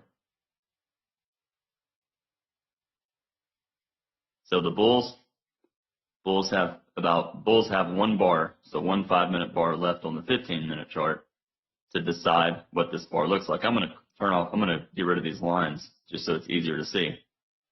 The more this closes on its low, that'll be a 2-bar breakout, 2 consecutive bear bars on the 15-minute chart. The more it closes on its low, the more increased risk that we get a second leg. So really not what you want to see if you are a bull hoping for a strong breakout above the high of the day. What are the chances that we get to the open of the day? Well, I don't know if we will yet, but I have to say it's more likely now than it was 20 minutes ago. The market is agreeing that we're still in an overall trading range. And if we're still within, let me draw it like this. If traders still agree that we're in this overall trading range, this green box, then we can get a sell vacuum back to this green box really quick. Bulls, they want to test at the breakout point. They want to keep the gap open. The gap could be the close of 19. And right now it's open. But I suspect after this many bars down, I suspect we're going to get a second leg down and this gap's going to close. And we'll probably get down to the 45 low. It'd be better for the bears if 54 is another strong bear bar. That would cause the 15-minute chart to be a strong bear entry bar, increasing the probability of lower prices. Here's the breakout on the 60-minute chart. Does that look like the start of a strong bull breakout? Or does that look like 2 legs up in a trading range? Or an expanding triangle? Same thing. So my concern for the bulls is a test of the midpoint, somewhere in here. We have a strong bear bar right here at 53.40. It would not take much to get down there.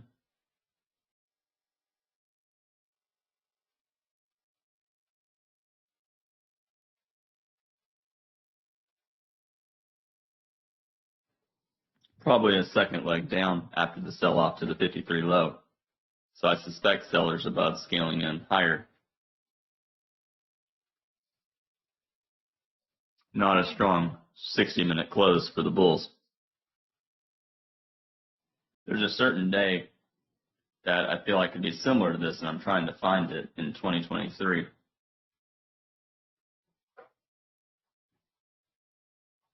So I'm being quiet. It was a day where we had a large rally and then a large sell-off. But I think we're going lower, possibly to the open of the day, depending on what the sell-off looks like. I'm scrolling back every day in TradeStation in 2023, just really quick. I've got to rest my eyes for a minute, though. But long story short, it was a large buy vacuum and then a large sell vacuum. And I think that is the risk we face here. I don't know if we're going to get down there, but we're back inside of this overall trading range. And that increases the risk that we go a little bit lower. If the market failed to break out of this overall trading range, here, I'm just going to draw a box. If this is the overall range and we fail to break out above it, we may try and break below it.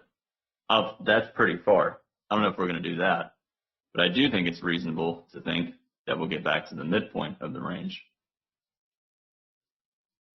That is what the bears are hoping for. We still have this breakout point, the close of 19 in the current bars.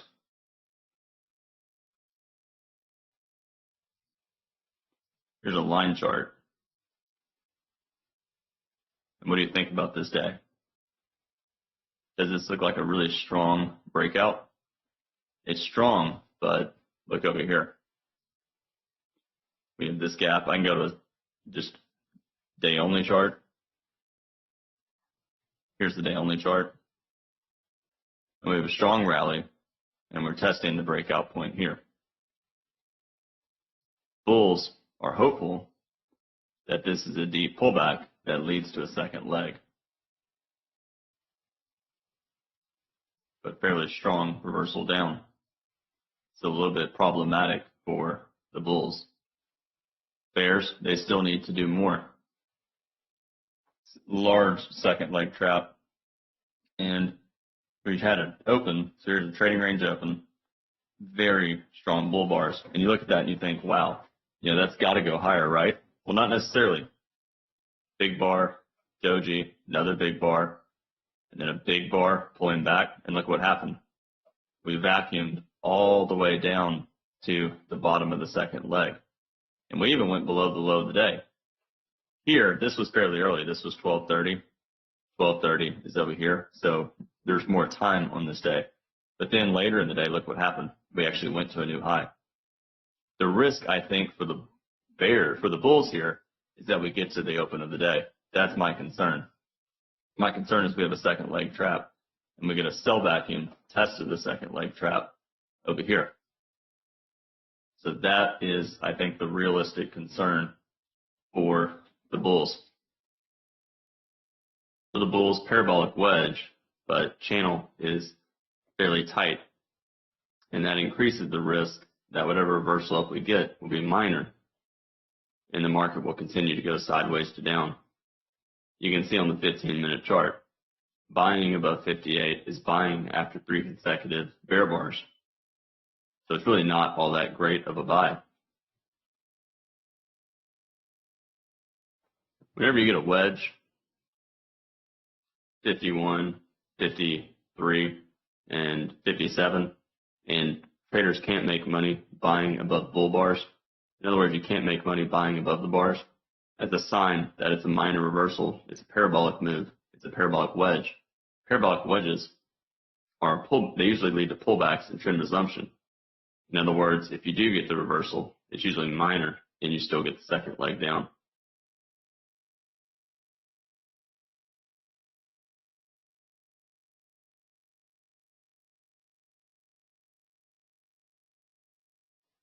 What about the argument that we're probably at a 50% pullback?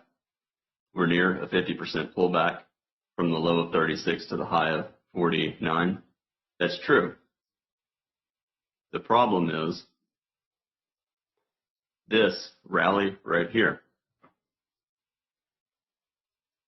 That is what we're discussing. And from a higher time frame context, it might be a failed breakout of the overall trading range we've had over the past few days.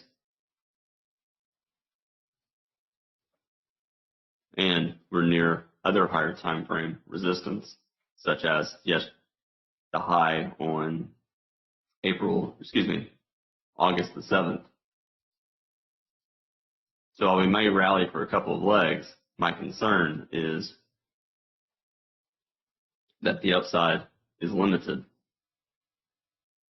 The bad entry bar for the bulls who bought above 58 increases the risk that we go lower.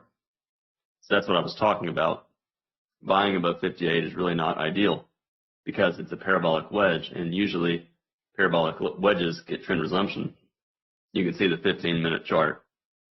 3 consecutive bear bars, probably going to get a second leg down. Tail above 60, but not a great buy for the bulls. Bulls still see it as a second entry from the wedge, 50, 53, 57. But like I said earlier, just look at a 15-minute chart. That is the wedge. And obviously, that's a lot of bear bars. Look at a 45-minute chart. A 45-minute chart is 3 15-minute bars, and that's one big bear bar closing on its low. Do you really want to buy right here? Probably not, because the risk is we get a downside breakout.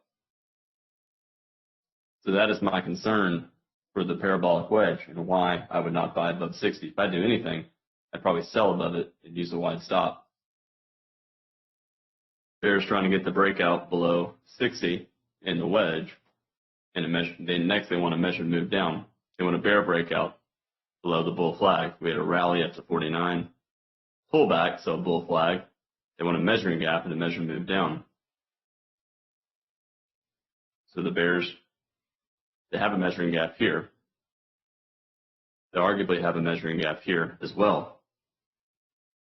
So the bears want the gaps to stay open and for the market to go lower.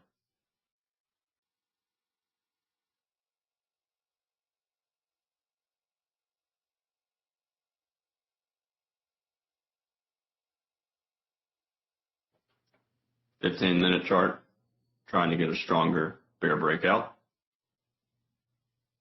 You can see we're collecting bars below the moving average.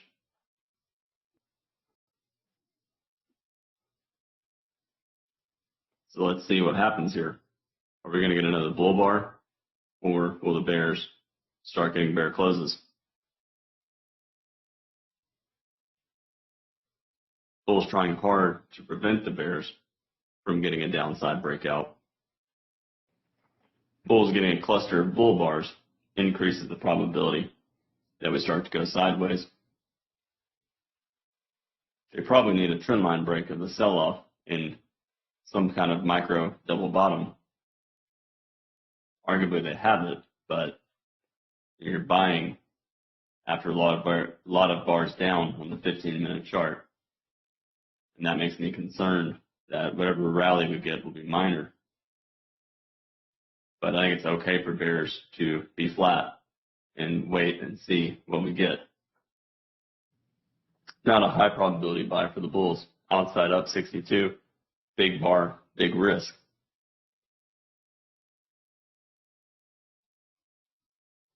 But you'll have some bulls buying it, taking a chance we test up to the 48 high. But I suspect the bulls probably will be disappointed. You can see hesitation to buy above 62. Traders are concerned it's a tight trading range with the past 5 or 6 bars. And on the 15-minute chart, it's the first bull bar. So there's probably sellers above it. Consecutive bull bars, good for the bulls. But I suspect we're going to go more sideways than straight up.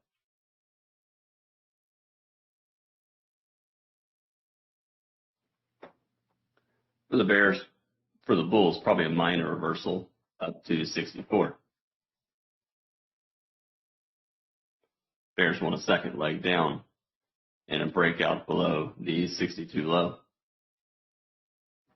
And you can see bulls disappointed who bought above 62 with the follow through 63 and 64. So they're selling out of longs and bears are selling to go short. We still may get down to the green line, the open of the day. There's enough time left in the day. But the bears, they need to show signs of strength. You have bears who sold low in the sell-off and scaled in higher. And those bears are deciding what to do. Are they disappointed enough with the rally 62, 63, 64 that they're going to exit around the lows, or are they willing to hold, betting on lower prices? You can see you have bulls buying below bars and bears buying back shorts who scaled in higher. Other bears who sold more higher, scalping out. I suspect we're going to fall below 62. But it would be better for the bears if they start getting strong consecutive trend bars. That would increase the probability of lower prices.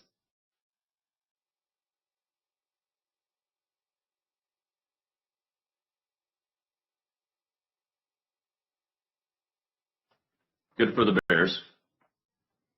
The bigger this bar gets, the more it traps limit order bulls buying 64, and the greater the probability that we get a vacuum test down to the 36 low in the open of the day. So the bears have a chance. The stronger this bar is, the more likely we'll go lower.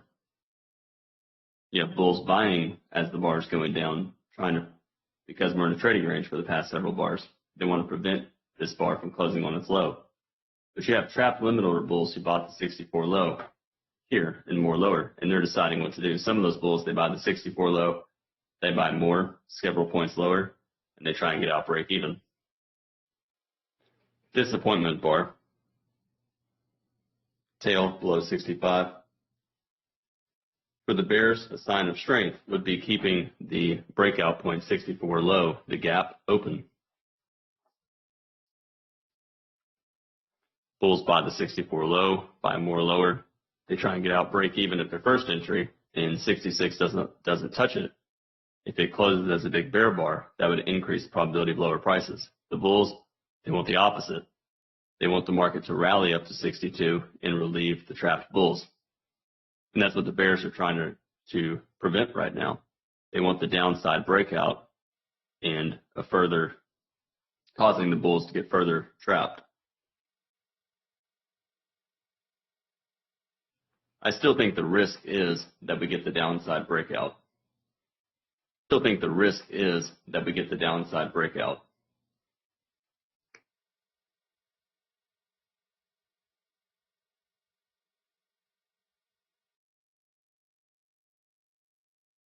But the longer we go sideways here, the more bears will begin to buy back shorts.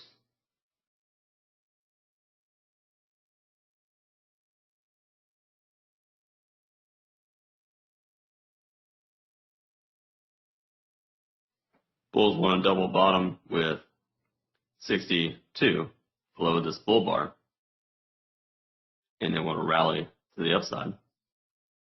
But forcing traders to buy in the middle of the tight trading range below the moving average, not really ideal. Limit order bulls making money, buying below 64 and more lower. That's a sign that's good for the bulls. Increase the probability that we go more sideways.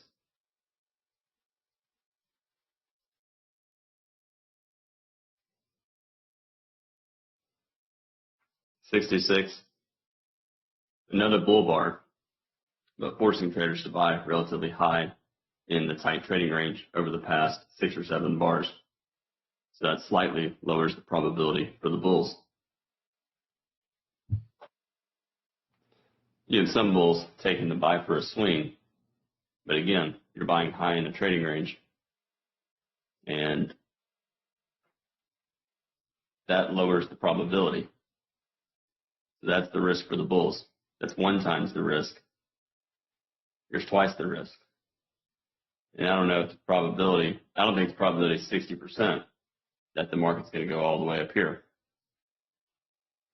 What about the argument that you had to buy the close rally 48? Bulls who buy the close of 48 and buy more above a bull bar. Isn't there a 60% chance that isn't there a 60% chance that the market will retest their entry and an 80% chance that they can avoid a loss? Generally, yes. So bulls buy the close of 48, they buy more above a bull bar, 66, they get out break even. Generally, that is true. My overall concern is context. We have a lot of trading range bars. We broke above the trading range. We broke out of the trading range. Let me just show it on the 60-minute charts. It's easier. We have a trading range, and we broke out of the trading range, and then we failed to break. We failed. So we broke out to the upside and reversed down sharply, and that increases the risk that there's more trapped traders. So I don't think the probability, I thought this was a very difficult buy, buying the close of 48, and it's really not a great buy. You could justify maybe buying the close of 46, but it's still the issue of buying a possible failed breakout of a trading range. And that makes me concerned that there's less of a need for the market to go up here. Think about it like this. Some unfortunate bull bought up here. And what are they going to do? Are they going to buy more lower, betting the market's going to go here? Or are they going to exit because they think the risk is that this is a possible wedge and we reverse down? I think that is the concern the bulls have. So generally speaking, when you get a buy the close rally, generally there's a 60% chance if you scale in, you'll make money. Same thing with sell the close. Sell the close here, scale in, 60% chance the market will allow you out. Buy anywhere up here, scale in, 60% chance the market will allow you out at your first entry. That's especially true in strong trends. Sell the close or strong breakouts, sell the close 67, sell more higher, at least 60% chance it's going to retest the close. And it's really higher than that. There's really a 60% chance that you're going to get a second leg, so you can actually make more than your first entry. Even if you buy the close up here, 60% chance if you scale in lower, buy above a bull bar, you can at least get out at your first entry. 80% chance you can avoid a loss. But this context here is much different. This is a tight bull channel, strong rally. The first reversal down is likely to be minor. Today, we have a trading range and a failed breakout of the range and a reversal down. And that means there's added risk that instead of retesting the highs, we get a second leg down and go further into the trading range and get closer to the apex of the range. So that is my concern for the bears. My concern for the bears is we have a failed breakout to the upside, bad follow through, a weak high one buy, and we may get a second leg down. So that's my hesitation with buying in here. You can also see the high one with the 60-minute chart on the prior bar. It's a doji. I suspect there's more traders selling above that doji than buying it. And if it's obvious that it's a bad stop entry buy above the bar, we may not even trigger the bar, and that increases the risk that we could go straight down. Bulls, if they're going to get a test of the 53.80, the high close 48, they need to string together a series of bull bars. Without it, the odds are we may go sideways and get the second leg. So what do you do if you bought above 66? Do you buy more below 67? Do you buy more below 66? Now it's a tight trading range, and that makes it more complicated. For me, if I bought above 66, I'd probably keep a stop below 66. And if I get stopped out, I'd look for something else. There's two obvious magnets, open of the day and the high of the day. And we're right in the middle. So the distance to the high of the day versus the open of the day is exactly the same. And that means you know the probability is fairly neutral. because of the trading range on the higher time frame, I think the risk is that whatever reversal up we get is going to be brief or minor, and we get a second leg down. Obviously, time is running out, and that makes it difficult for both the bulls and the bears. For the bulls, second leg up after 66, we rallied 66, pulled back 67, second leg up. Bears see a double top with 64. We try to make this more transparent. So bulls, bears want a double top and a reversal down. Middle of the tight trading range, probabilities close to 50-50. Swing by above 66 or 68, but top of a tight trading range. And if you get a bear bar closing on its low, that might be enough for bulls to exit. Not high probability for either the bulls or the bears. And because it's tight trading range, it's not ideal to be taking stop entries. We may try and close around the blue line, yesterday's high. So there's yesterday's high. Bulls, they need to break above 64 and get a series of bull bars if they're going to get up to the 48 close. They might, but right now it looks like we're going to continue to go sideways. I'm not yet convinced that we're going to break out successfully.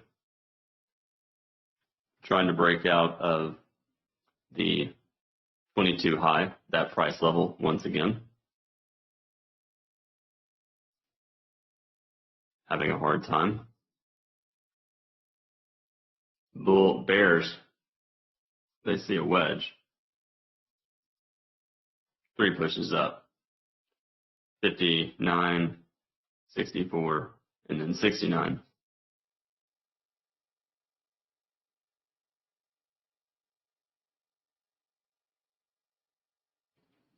If this bar closes like it is, I think it's reasonable to get out of longs. We're at the top of the trading range, and the risk is still real that we could get a second leg down from the initial sell-off that began on 56. Follow through 69, but closing below the midpoint and below the prior bar 68. That increases the risk that there might be more sellers above than buyers. So a bull bar, but really not all that great for the bulls. Bulls trying to get an upside breakout, but let's see what they get here. There might be more traders selling above rather than buying. Again, I think it's a little bit dangerous to be long here. I think too much risk we get a reversal down 70 and we test the bottom of the range 66. If the bears are lucky, we'll break below the range 66. Bulls, they want to continue to get a series of bull bars and rally up to the 48 close. Good bar for the bulls, but getting in a sell zone. Buy the close bulls. We bought 48, buy more above a bull bar. Break even on the entire trade is around 73. Big bar 68, doji 69, big bar 70. Increase the risk 71 will be bad follow through. 70 also retested the breakout point of 52, the low. The low of 52 is 72 even. High of the prior bar 71.5. You can see bears selling and bears selling to go short, bulls selling out of longs. Looks like we're going to try and test down to the 64 low. I would be out of longs at this point. Too much risk we get a second leg down. If the bears are going to get down to the open of the day, they need to do it relatively soon and start getting strong bear bars. We're getting late in the day. We're on bar 71. And typically by bar 72, if the market is going to get a swing trade or a buy or sell to close finish, it needs to happen before 72. Otherwise, the odds will favor a trading range. And right now, it looks like we're probably going to go mostly sideways here. I think the odds, if we're going to get a big move up or down, I think the odds favor down because bulls are trapped. We bought 48. But the bears are not doing enough. They allowed 3 consecutive bull bars, 68, 69, 70. The bears need to show signs of strength. You have disappointed bulls, 71, who bought more lower on. You have disappointed bulls on 70, bought more lower as this bar went down, and those bulls are deciding what to do. Are they going to exit break even on the pullback? Are the bears going to sell the pullback, causing the bar to close on its low? Or are traders going to be buying in the bottom of the trading range, causing the bar to close around the middle? So the more this bar closes on its low, the better for the bears. The more it has a tail, the more confusing it'll be. Tail below 71, so disappointing for the bears, but a big enough bar that we will probably get a second leg down. So I suspect sellers above 72 and at least a small second leg down. Bears, if they're going to get the sell-off to the open of the day, they need to start stringing together a series of bear bars. Otherwise, traders will just begin to agree that we're going to go sideways.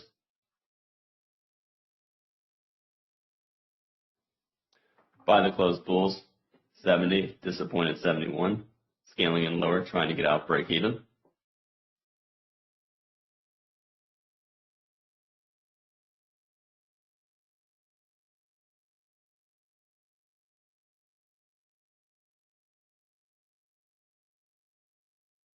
Probably sellers near the 70 close.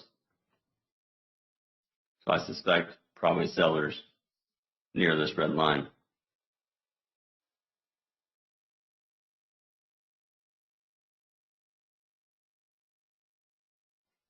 $72, high one buy, breakout pullback buy. But after a big bear bar, 71, there might be more traders selling above 72 rather than buying it. 72, not a good buy for the bulls. Increases the risk of sellers above and the bears getting a second leg down after 71. If the bears are lucky, they'll get a second entry short and will break below the neckline, bar 62, and fall for some kind of measured move. But we've been in a trading range for a lot of bars, and we had a lot of trading range price action over here. Increase the risk that we continue to go sideways. Possible wedge, 64, 70, 73.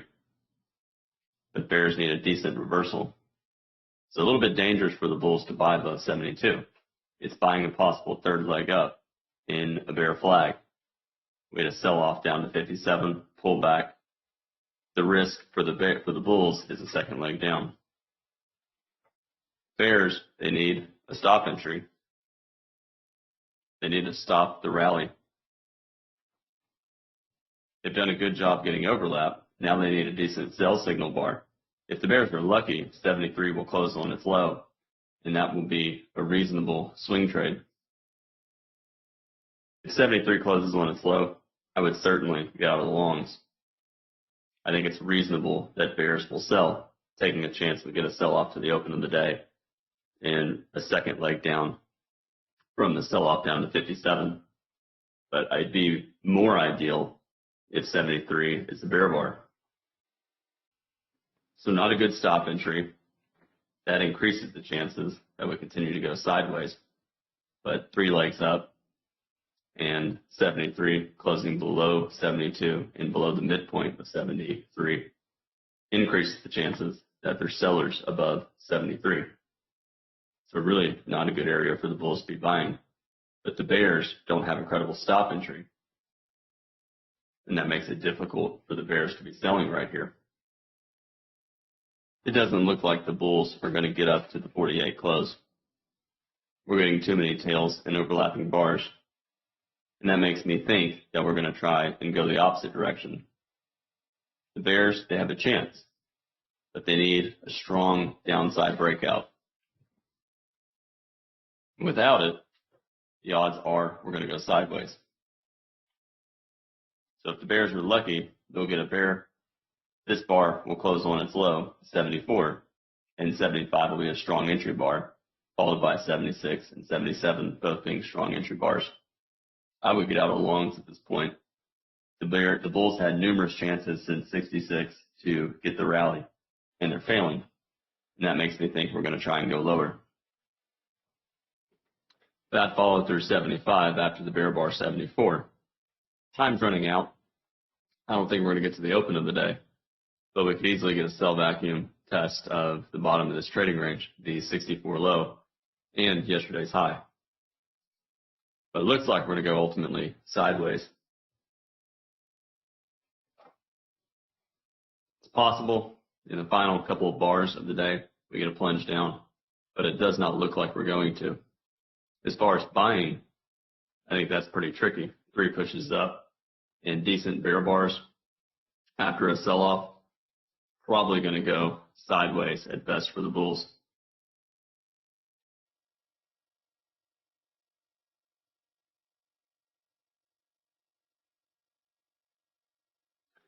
Not a great buy for the bulls, 76, an inside bar. Bulls want to break out of the wedge and measure move up, but I suspect sellers not far above. It doesn't look like it, but it's possible that we get a sharp downside breakout in a test of the open of the day. Time is against the bears, but you always have to be considering surprises in the final minutes of the day. But the highest probability event is what we've done over the past 15, 20 bars. We've been trying to break to the upside. We may just go sideways and test these lows and test yesterday's high and go sideways there. So the daily chart, let me start about the weekly chart. Weekly chart, we formed a bull bar, decent reversal bar, but following 3 consecutive bear bars, and that increases the probability that there's sellers somewhere above and buyers below. Now, sellers somewhere above, let me just change the style.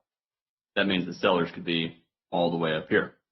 So I think realistically, we're probably going to find buyers around the midpoint of this week and go sideways to up.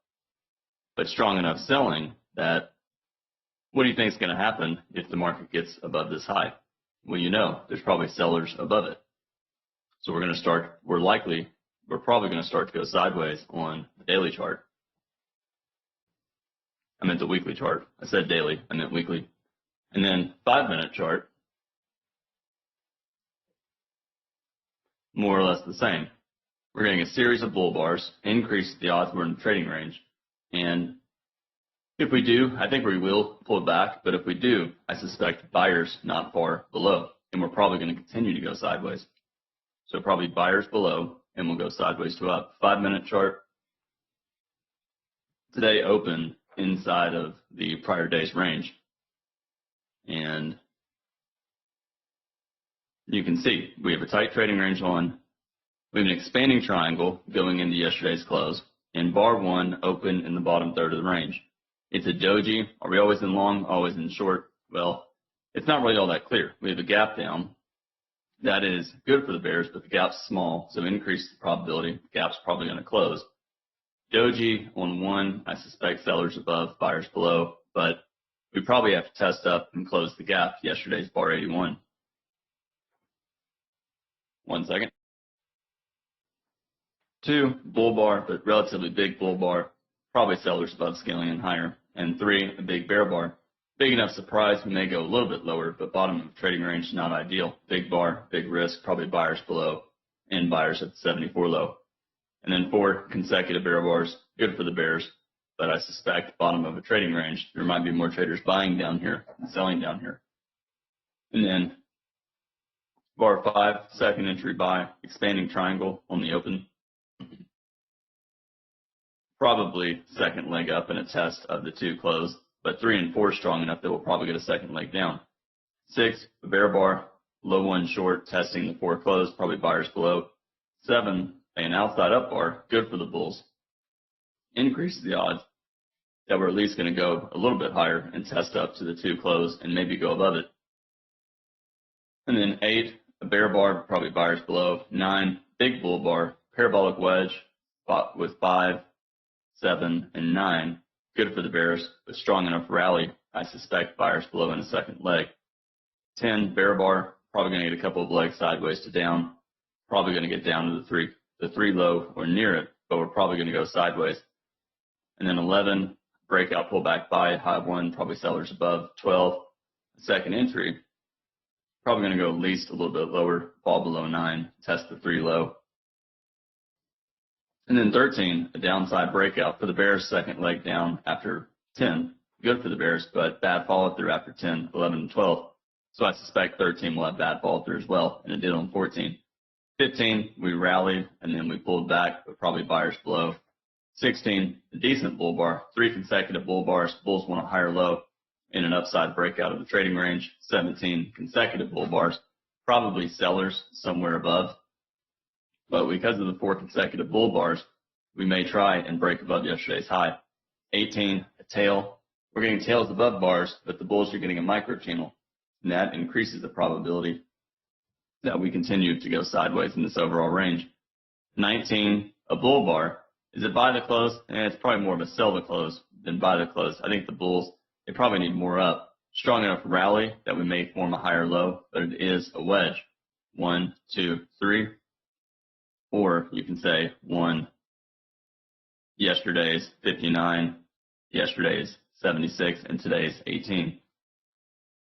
And then we got 20, bear bar, closing on its low or near its low, but a tail, probably buyers below it, but we may have to pull back, and this could be a second leg trap, rally, pull back, second leg. 21, consecutive bear bars, probably sellers above. Then we got a doji, 22, 23, another bear bar, trying to close this negative gap down here and get the sell-off. And then 24, good for the bears. Outside down, probably going to go a little bit lower, but forcing bears to sell in the middle of a trading range, so probably bad follow-through. 25, a bull bar, but probably sellers above after 24. And then we got 26, a bear bar, but disappointed bears who sold to close 24 more higher. They may look to get out break even. 27, doji. I suspect we're going to go sideways and get a second leg. 28, a bull bar, good for the bulls, probably going at least a little bit higher. 29, doji. Looks like we're going to test up to the top of this range. And then instead, 30, we got a big bear bar. For the bears, it's a surprise. So it may get a small second leg down and test the bottom of this bar. But even if it does, the bears, they really need a strong follow-through bar. Otherwise, we're probably going to be mostly in a trading range. And then 31, doji, looks like we're going to go sideways here. And then a lot of traders start buying back their shorts as it's going down. And that's what led to 36. 36, a rally, good bar, but low in the range. Probably sellers above scaling in, but 2 legs down. Sell off 25, pull back, second leg 36. Consecutive bull bars, probably sellers above, but probably buyers below 37. Bottom third, bottom of a trading range, 2 legs down. Not really a good sell zone. 3 consecutive bull bars. However, middle of the trading range. Strong enough rally, 36, 37, 38, probably buyers below and another leg up. 39, doji, increases the probability that we're going to pull back at least a bar or 2, but I suspect we'll probably get a second leg up. Outside up, 40, probably sellers above and at least sideways. 41, bear bar, second entry, but tight bull channel, probably buyers below. 42, outside up, good for the bulls, tight bull channel, but bad follow through. Bears, they want another reversal down 42. Bulls, they want a measuring gap. And it looks like the bulls are going to get their measuring gap, the low of 36, high of 41. Follow through, 43, 44, good for the bulls. Buy the close, but relatively high in the range, so a little bit dangerous. And then more traders giving up 45 and 46. 45, 46, strong enough for breakout, probably going to get a second leg, but it might be exhaustion. We have a bull channel, and you can draw the bottom of the channel. We have a bull channel here, and you can draw the bottom of the channel here. Therefore, this might be a failed breakout of the bull channel. Bear bar, 47, probably buyers below, and then strong bull bar 48, but this looks like consecutive buy climaxes, and 48 might be more of a sell the close bar than a buy the close bar. 49, pause, and then 50, bear bar. Looks like we're going to test down to the high of the breakout point, the 20 high as well as yesterday's high. Bear bar 51, good for the bears, probably going a little bit lower. And then we got a pause on 52 and a bigger bar 53. I suspect 54 will be disappointing, and we may try and form a parabolic wedge, but even if we do, we'll probably form a lower high and get at least an attempt at a second leg down. Pause 54, outside down 55. Looks like we're going to go sideways. Bull bar 56, probably sellers somewhere above, but the pullback could be deep. As far as buying 56, I would not. Strong enough sell-off, we'll probably have to go sideways before the bulls have a chance. And then outside down 57, but disappointing. Looks like more and more traders buying down here. 58, bull bar, but not a strong buy. Probably going to go sideways. And then we got a bear bar 59, but a breakout pullback sell, low 1, probably buyers below. 60, second entry, but probably sellers above it. And then we got 61, a bear bar. The bears, they're trying to get the downside breakout, and they're not getting it. 62, outside up, good for the bulls, but forcing traders to buy high in the tight trading range. We may go more sideways than straight up. And then we got a bull bar 63, but not a strong entry bar. And then a doji 64. Strong enough rally, probably buyers in the bottom third, but not really where traders want to be buying. And then you can see big bar 65, good for the bears, probably buyers below, scaling in lower. Good for the bears. We may get a second leg down, but because of the tail, there's probably buyers below, scaling in lower. So unless the next bar is a strong bear bar, I suspect bulls will buy in the bottom third. And that's what happened with 66. 66, reversal up, second entry. I think it's reasonable for always in bears to get out. And bulls, they can buy looking for a couple of legs sideways to up, forcing traders to risk more than they'd like at the top of the trading range. Bad follow through 67, but probably buyers below. 68, second leg up, the top of the trading range, so we may just go sideways. Bull bar 69, bull bar 70. 3 consecutive bull bars, good for the bulls, but a possible wedge. 59, 64, and then 70. So it looks like we're going to go sideways here. Strong enough reversal down, 71, probably get a second leg. And then 72, we got a bull bar, but it's a bad high 1. So I suspect probably bears selling above. The new wedge, we rallied on 64, and then 70, and then third leg up here, so probably sellers above. 73, bull bar, but I suspect we're going to go sideways. And that's pretty much what we did for the rest of the day. For limit orders or stop orders, I thought the first you can sell below 3, but a little bit dangerous. You can buy above 5, but after consecutive bear bars, I thought we'd at least need a retest of the lows. You could buy above 7, but not ideal. If you do, you probably get out below 10. Bears, if they sell below 10, they have to get out somewhere in here. They can either get out on the close of 15, bad low 1, or above 16. Bulls they can buy, but if they do, I'd get out below 20. Certainly below, somewhere in here. Getting out at 24, I think that's okay, but it's basically break even at that point, but still selling in the middle of the range. And if you sell below 30, you're selling low in the range, and if it goes sideways, you got to get out of the bull bar. Bulls, they can buy 36, 37, 38, but middle of the tight trading range. So you have to be prepared for a deep pullback. Otherwise, you wait for the breakout, 43, 44. And where do the bulls get out? They probably get out a couple of points below any bar, 3, 4, 5 points below, or below a strong bear close.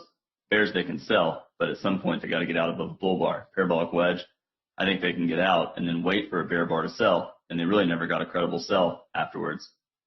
Limit orders, probably sellers above 1, buyers below 2, buyers below 3. I thought buyers below 6, but it never triggered. I thought buyers below or on the close of 8. I thought sellers above 11, but it didn't trigger. I thought buyers somewhere in here near the 3 low.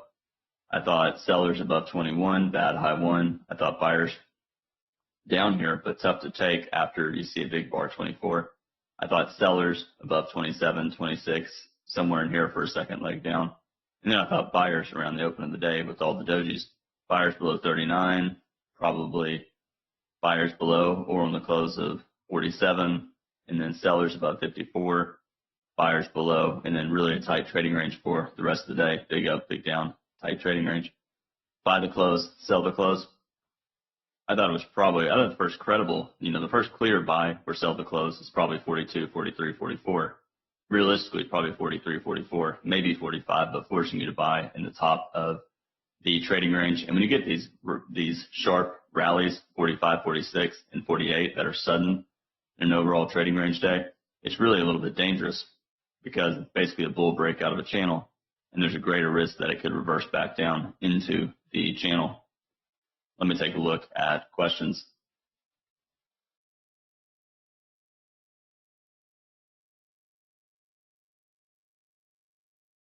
Question, the expanding triangle at the end of bar 57 here. The expanding triangle at the end of 57 wedge seems pretty tricky. What were you seeing as to deal with this?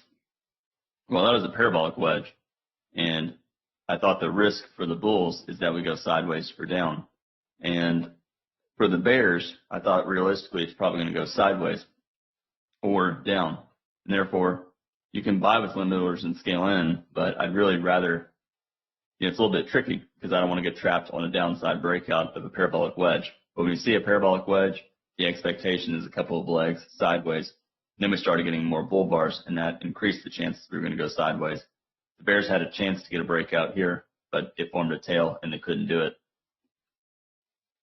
So what's the probability with the context we have now? This is at 1 o'clock here. Yeah, I mentioned that I thought the bears would get a second leg down.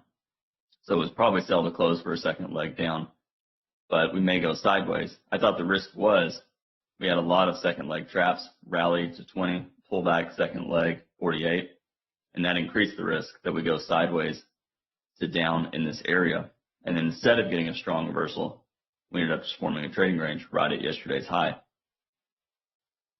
Given you'd want to buy the, question, given that you would want to buy the low of 14 here,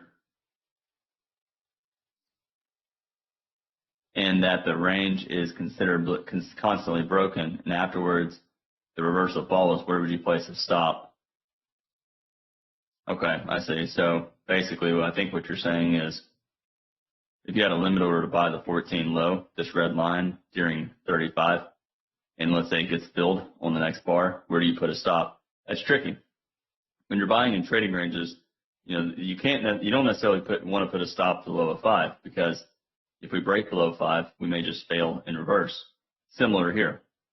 If you're selling, let's say you sell, let's just see here for a moment. Let's say you sell, I'm going to pick a bar. You sell here.